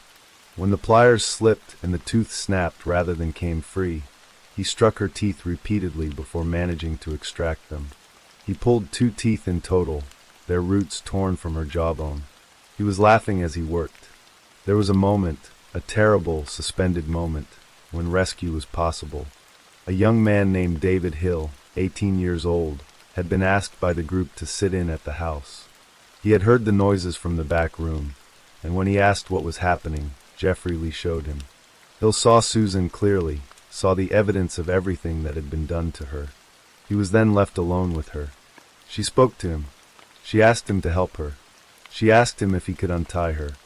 I said I couldn't do anything, Hill later recalled. He told police that he had been too frightened to intervene, that he believed the group would turn on him if he did. I thought they would batter me, he said. I was too shocked to do anything.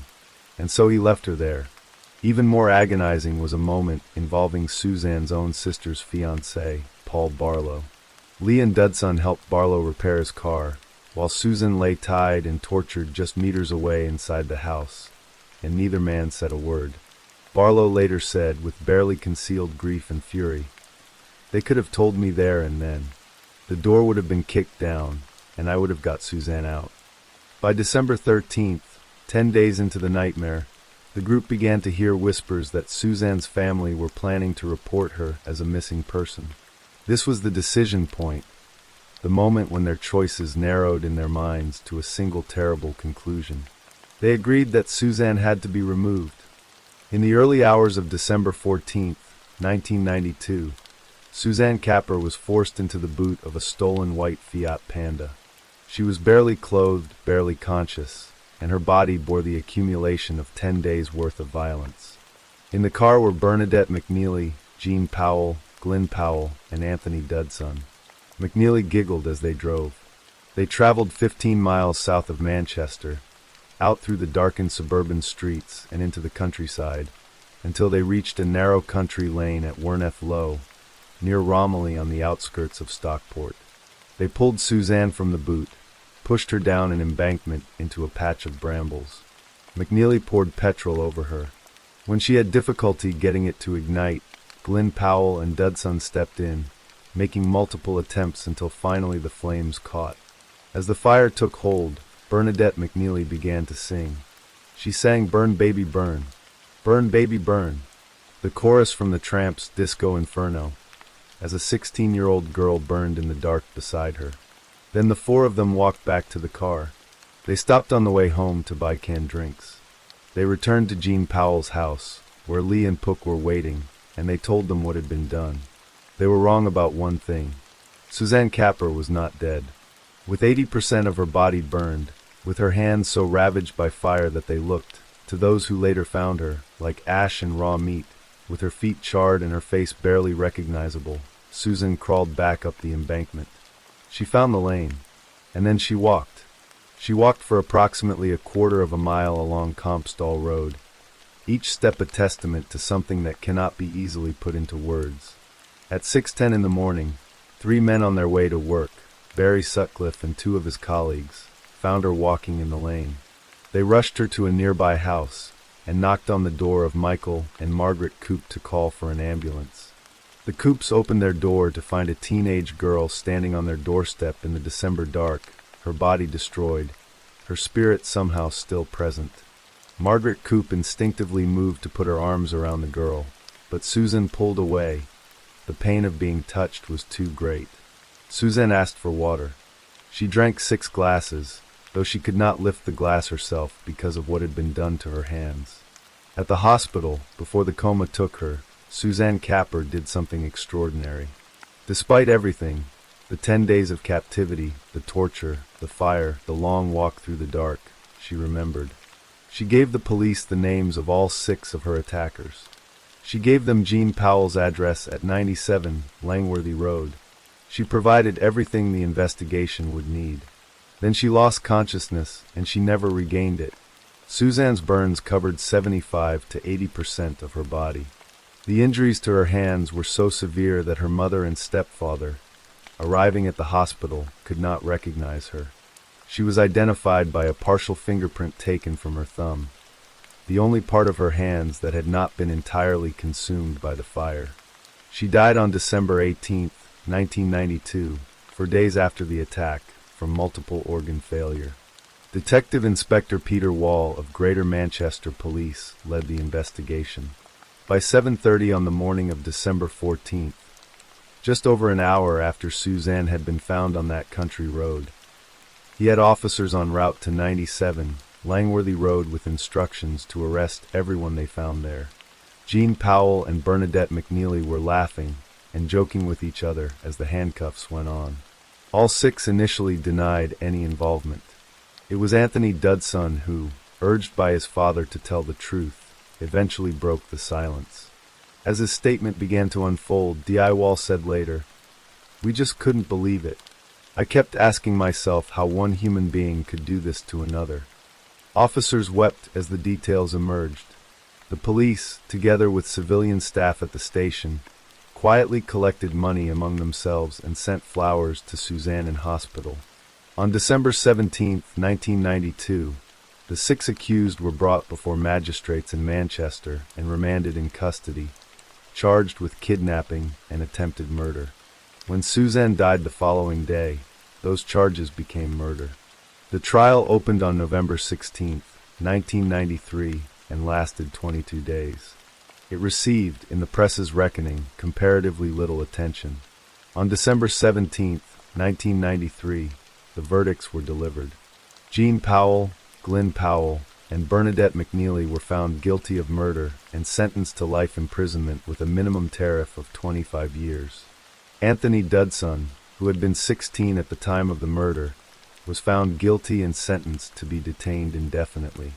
Clifford Pook was acquitted of murder, but pleaded guilty to conspiracy to cause grievous bodily harm and false imprisonment, receiving 15 years. Jeffrey Lee, who had pleaded guilty to false imprisonment, was sentenced to 12 years. As the sentences were read, 2 jurors wept openly. From the public gallery, which was filled with Suzanne's relatives, came cries of "Yes, yes." The judge, Mr. Justice Potts, addressed the convicted directly. "Each of you has been convicted on clear evidence of murder, which was as appalling a murder as it is possible to imagine." D.I. Wall, speaking to the press afterwards, reflected on the nature of the people who had committed these acts. "Psychological reports say that these are absolutely sane individuals," he said. "It's frightening that they are such ordinary people. There is nothing special about any of them." That observation, that there is nothing special about any of them, sits at the cold, difficult heart of this case. Bernadette McNeely, Jean Powell, Glyn Powell, they were not monsters from the pages of fiction. They were people from a poor part of a struggling city, caught in cycles of drug use and petty crime and fractured domestic arrangements. This does not explain what they did. It does not begin to justify it. But it complicates the comfortable story that evil is always recognizable, always exotic, always clearly marked. Suzanne Capper had known Jean Powell for 10 years. She had trusted her. She had tried to belong to her world. The question of how this happened was one that occupied journalists, sociologists, and criminologists for years afterwards. Writers pointed to the poverty and hopelessness of post-industrial Manchester, where housing had been built to collapse and drug culture had created zones of despair in the middle of a city that was simultaneously attempting to reinvent itself as a world-class metropolis. What no commentary could fully address was the simple fact of Suzanne herself, her gentleness, her willingness to be used, her fatal need for acceptance. She had grown up without sufficient protection, without enough people willing to stand between her and the world's cruelty. When she finally found someone who would bear witness to her suffering, it was a family of strangers on a dark winter morning, wrapping a blanket around a girl they had never met, handing her glass after glass of water while they waited for an ambulance. Even in those final hours of her conscious life, she thanked them. Bernadette McNeely was paroled in 2015, having served the minimum of her sentence minus 1 year. Jean Powell was released in 2017. Glenn Powell was released on license in May 2023. Dudson was freed in 2013. Clifford Pook and Jeffrey Lee had been released years earlier. Each walked back into a world that Susan Capper never had the chance to grow up in. The case is remembered today as a landmark in British criminal history. It raised questions about social responsibility, about the failure of bystanders, about the way communities can become invisible to the institutions meant to protect them. It is a story about a girl who wanted friends and found, instead, the very worst that human nature can produce. But it is also, in its final moments, a story about something quietly astonishing. A teenage girl, burned and broken, pulling herself up an embankment in the dark and walking down a country road toward the distant lights of the living world, refusing, against every odd, to disappear without first making sure that the truth was known. Suzanne Capper spoke their names. She made sure the world knew what had been done to her. In that act, in that final determined breath of consciousness, she claimed the only justice that was still available to her, and it was enough to bring them all to account. Story 6. The morning of September 16th, 2016 began like any other in the small, peaceful community of West Salem, Wisconsin, a town where neighbors knew each other's names, where children rode bikes through tree-lined streets, and where life moved slowly enough that extraordinary violence seemed impossible. The leaves had just begun their early autumn turn, brushed faintly with orange and gold. The air was cool and crisp, carrying the smell of wet grass and coming harvests. In a modest home tucked into that quiet life, Barbara Carol Kendhammer, known to everyone simply as Barb, was getting ready for her day.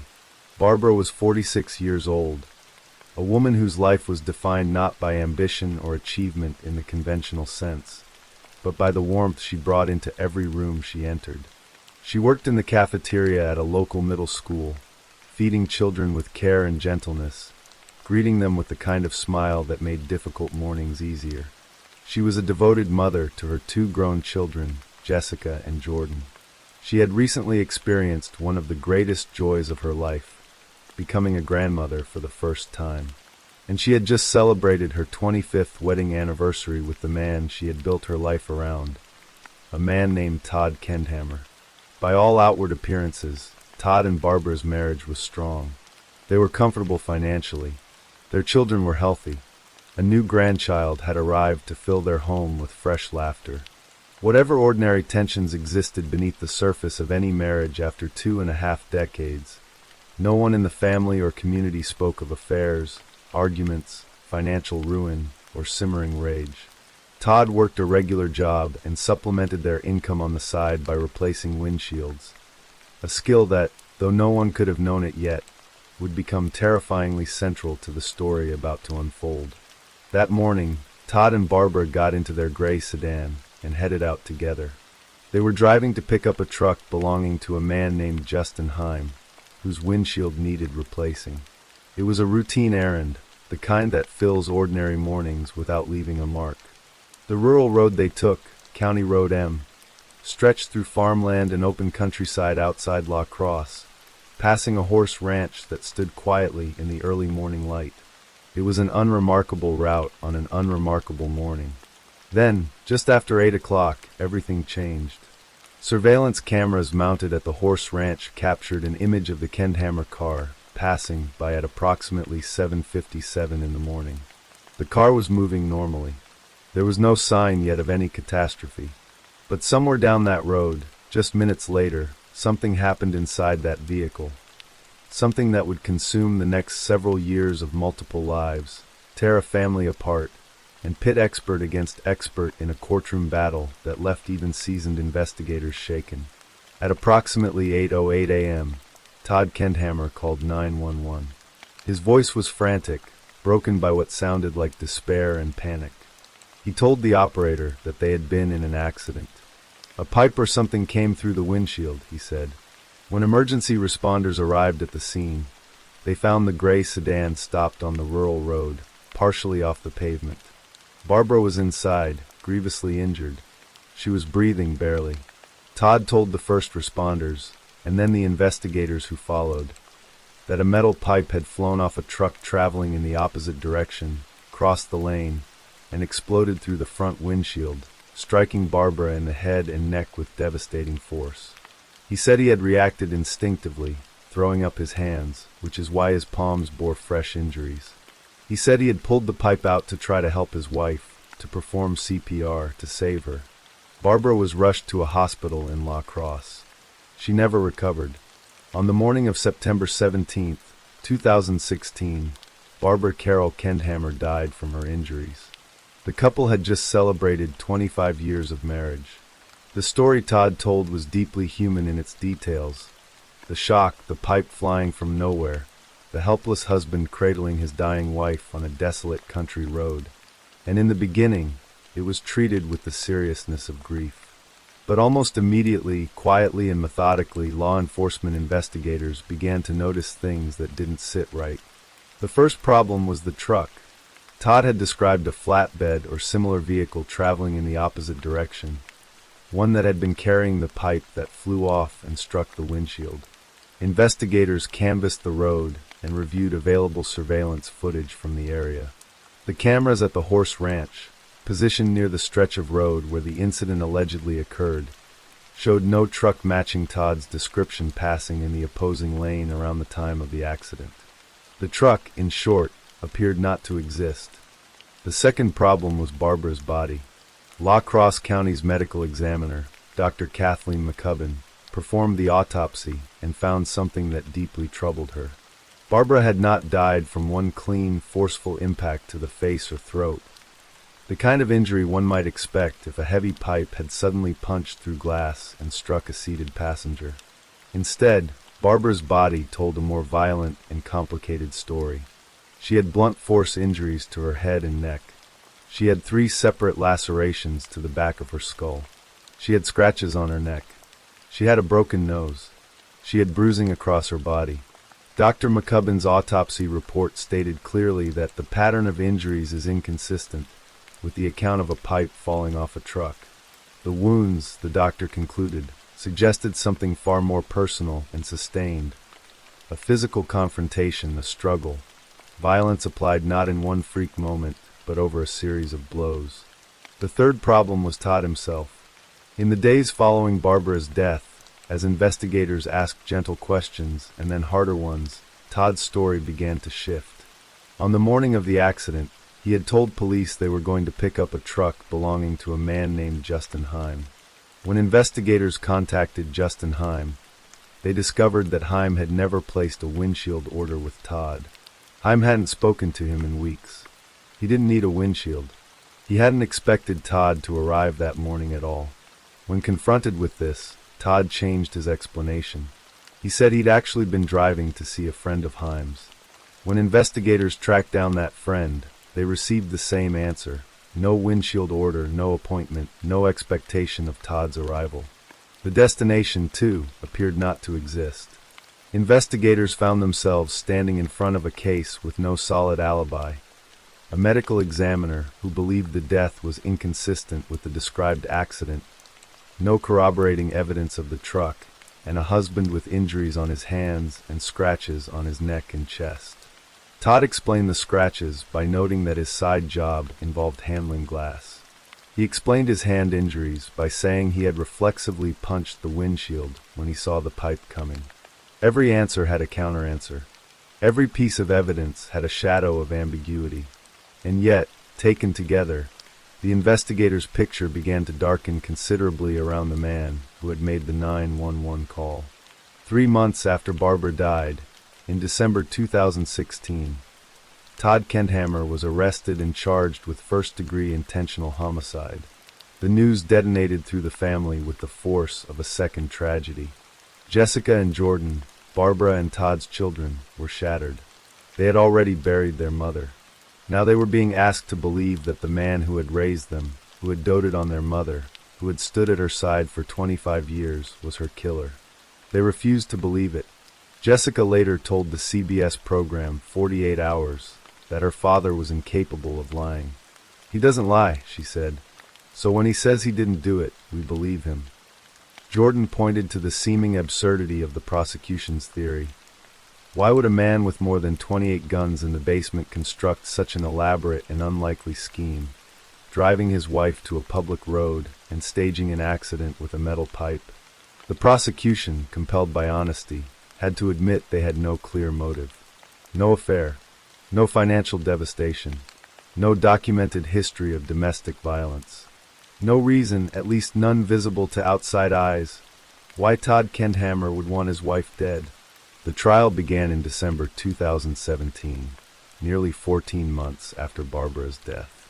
It lasted 10 days and became a battle of experts waged in the forensic trenches. The windshield became one of the most fiercely contested pieces of evidence in the entire proceeding. A glass expert for the defense testified that the fracture patterns on the windshield supported Todd's account. He identified 3 distinct impact points. One where Todd claimed to have struck the glass with his fist in a reflexive reaction, one where the pipe had entered, and one from Todd pulling the pipe back out. The prosecution's expert disagreed completely, arguing that the fracture patterns actually demonstrated that the damage was caused intentionally, that the windshield had been broken from the inside, not penetrated from outside by a flying object. 2 credentialed experts, 1 windshield, 2 entirely opposite conclusions. Dr. McCubbin took the stand and walked the jury through her autopsy findings in careful, measured detail. The multiple lacerations to the back of the head, the broken nose, the bruising distributed across the body in a way that suggested an altercation rather than a single catastrophic impact. She was firm in her assessment. Barbara's injuries were not consistent with being struck by a pipe from outside the vehicle. The defense, working without their own forensic pathologist, attempted to chip away at her testimony through cross-examination, suggesting that Barbara's large travel mug, found on the floor of the passenger seat, might have struck her in the face if she had ducked down to avoid the incoming pipe. Dr. McCubbin acknowledged it was a possibility. That small concession was all the defense had. And then Todd Kendhammer made a decision that surprised many courtroom observers. He chose to testify in his own defense. It was a calculated gamble. Taking the stand meant subjecting himself to cross-examination by prosecutors who had spent over a year building their case. Todd spoke about the morning of the accident with evident emotion. He said that during the police video interview conducted 6 days after Barbara died, he had not been in his right mind. "I wasn't thinking of where I was going or what I was doing," he said. "I was thinking of Barb."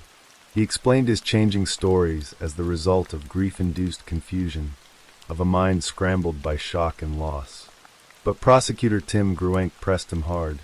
When Gruenk asked whether he had changed his story for trial because he knew police had uncovered his lies, Todd said no. When pushed further on the destination he had described that morning, Todd produced yet another version of events, a third person he had allegedly been driving to see. Every revision made the jury lean a little further away from him, and a little closer to the conclusion that the prosecution had been building. After 9 hours of deliberation, the jury returned with its verdict, guilty of first-degree intentional homicide. On December 15, 2017, Todd Kendhammer was convicted of murdering his wife Barbara. He was sentenced to life in prison, with the possibility of parole after 30 years. For Jessica and Jordan, the verdict was not an ending. It was an injustice that had to be overturned. In the months after the conviction, they engaged one of the most prominent defense attorneys in the country. Jerome Buting, attorney Kathleen Stilling, took up Todd's cause with conviction, declaring the original verdict a miscarriage of justice. "This was an accident," Buting told. Stilling added that the notion of Todd simply snapping one morning after 25 years of marriage and staging an elaborate murder on a public road felt deeply implausible. In August 2021, Todd's legal team brought his case before the same judge who had presided over his trial, seeking an evidentiary hearing, an opportunity to argue that the original defense had been inadequate and that new evidence warranted a fresh look. They brought in a forensic pathologist whose opinion directly contradicted Dr. McCubbin's findings from the trial. This new expert reviewed Barbara's injuries and concluded that they were consistent with a vehicular accident, not a physical assault. She stated that Barbara had died as a result of cranial injuries caused by a vehicle accident, not by someone's hands. A memory expert also testified on Todd's behalf, arguing that his struggle to recall the destination that morning could be explained by the psychological trauma of witnessing his wife's death, not by the mental effort of maintaining a fabricated story. Buting and Stilling also drew the court's attention to a set of videos that had never been shown to the original jury, footage of a reconstruction test conducted by local authorities during the initial investigation. In the test, officials had dropped a pipe similar to Todd's described pipe off the back of a moving truck to see whether it would behave the way Todd claimed. Of the 4 times the pipe was dropped, it bounced off the ground and became airborne once. The prosecution had always maintained that a pipe bouncing off a road and flying through a windshield was physically implausible, a tale too far-fetched to believe.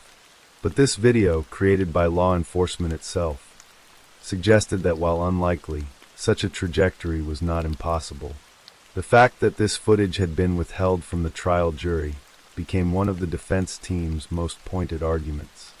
And yet, despite the new experts, despite the suppressed test videos, despite the passionate advocacy of Buting and Stilling, the courts did not move.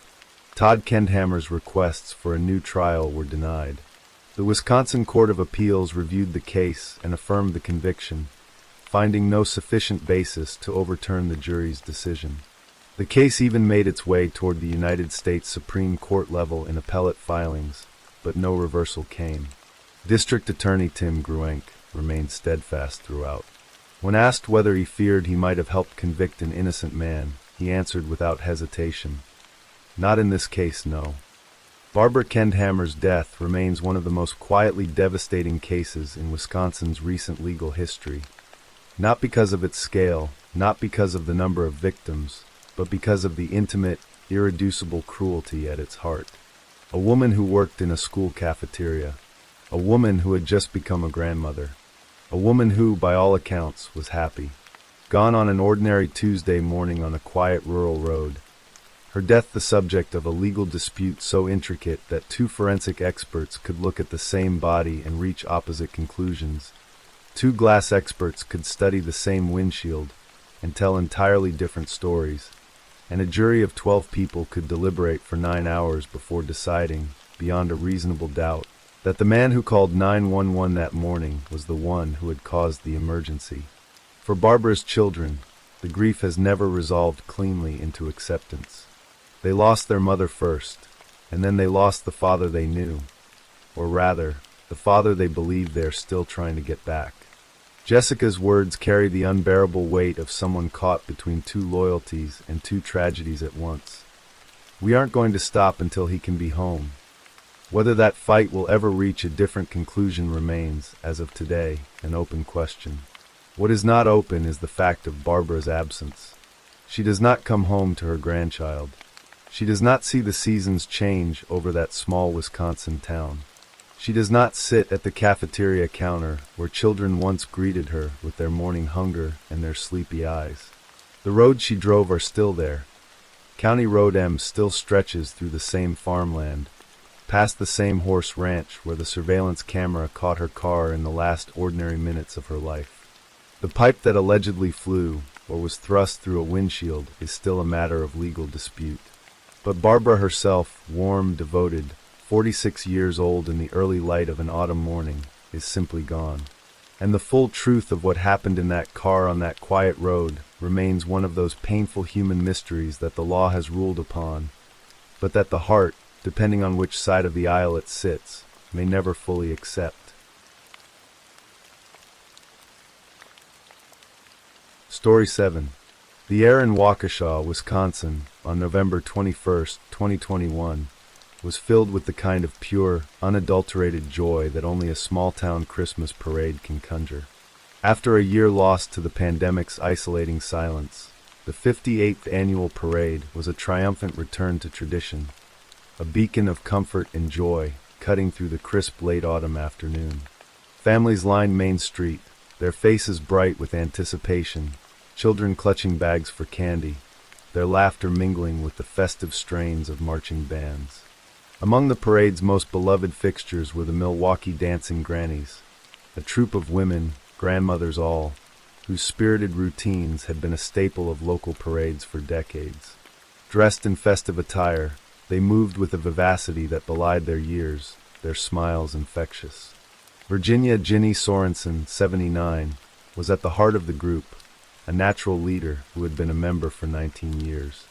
Alongside her were Leanna Owen, 71, and Tamara Durand, 52, each a vibrant thread in the fabric of their community.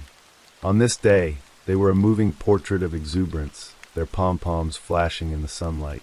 Further down the parade route, 8-year-old Jackson Sparks marched with his baseball team, the Waukesha Blazers. He was a boy with a boundless love for the game, his small frame filled with the big dreams of childhood. He walked alongside his older brother, Tucker, their shared excitement a palpable thing. It was a perfect moment, a tableau of American life at its most innocent and hopeful.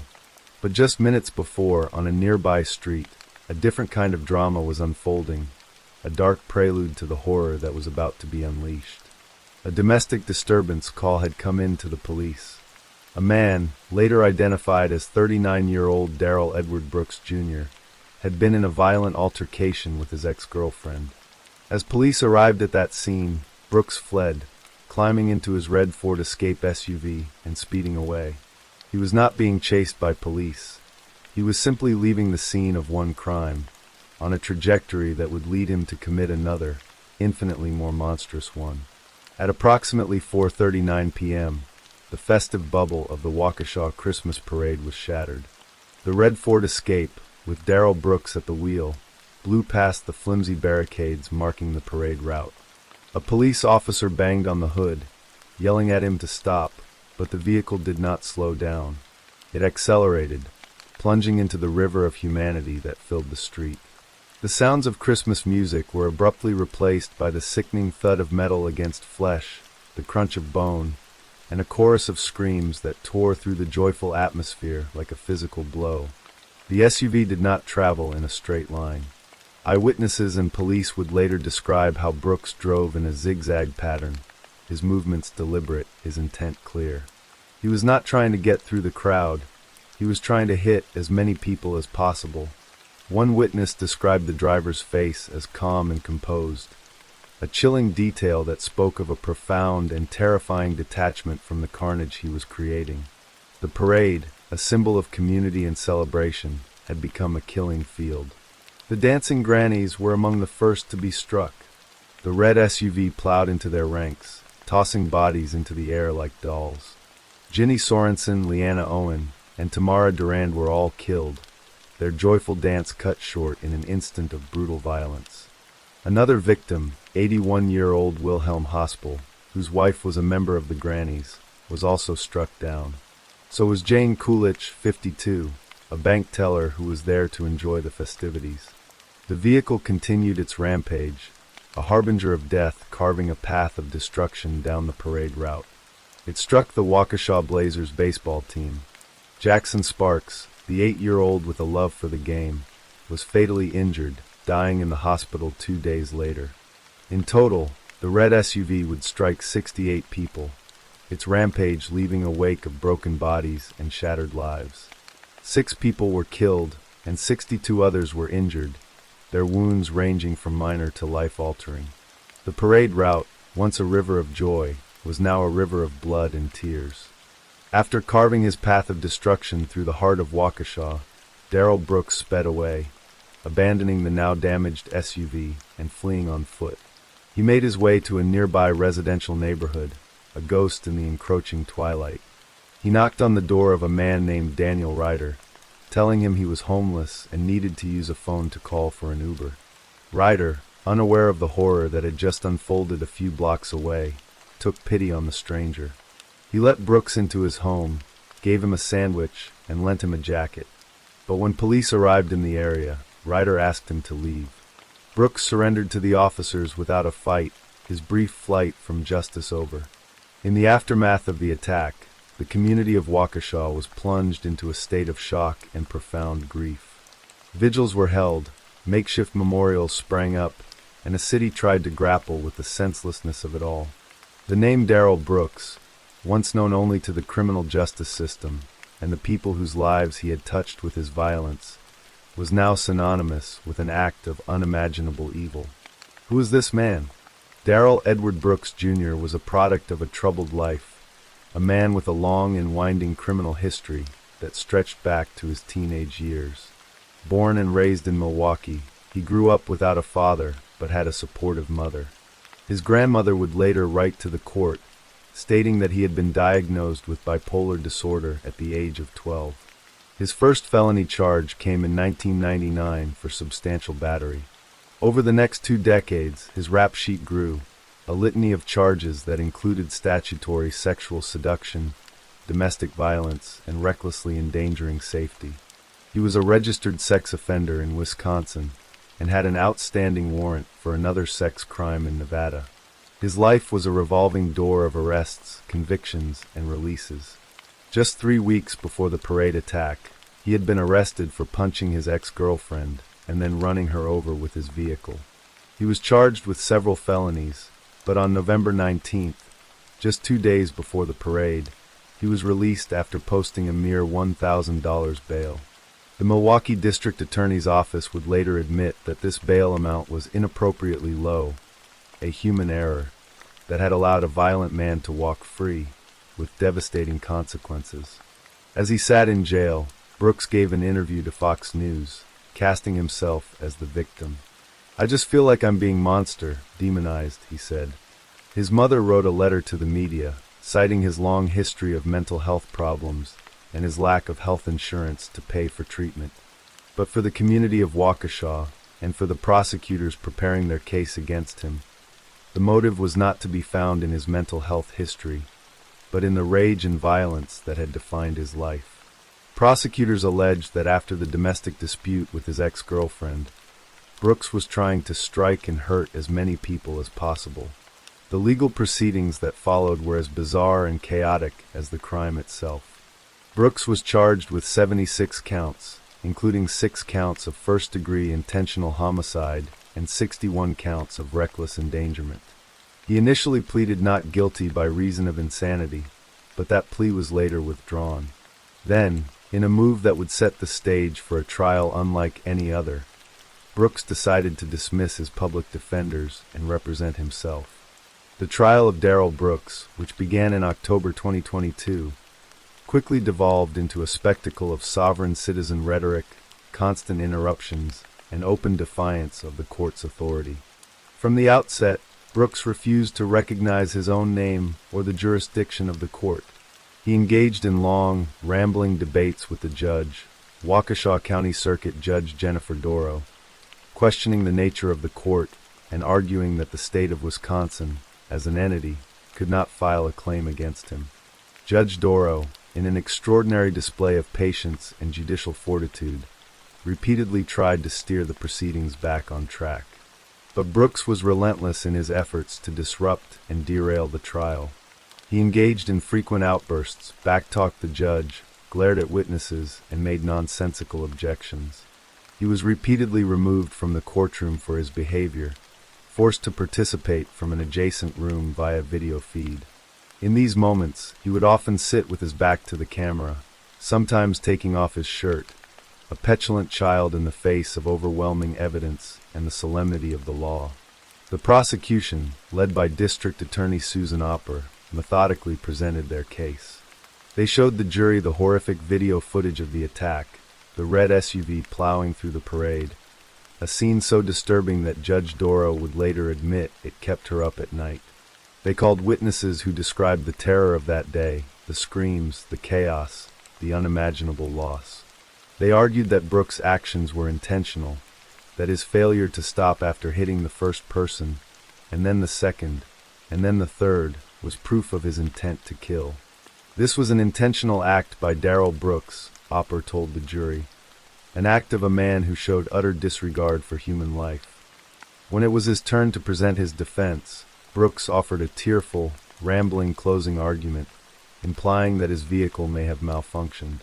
He attempted to argue for jury nullification, a legal theory that allows juries to acquit defendants they believe are guilty, but who they feel are being unjustly prosecuted. Judge Doro shut down this line of argument, warning him that it was not a proper defense. Throughout the trial, the families of the victims sat in the courtroom, forced to endure Brooks' courtroom antics while reliving the worst day of their lives. They watched as he mocked the process, disrespected the judge, and showed no remorse for the lives he had shattered.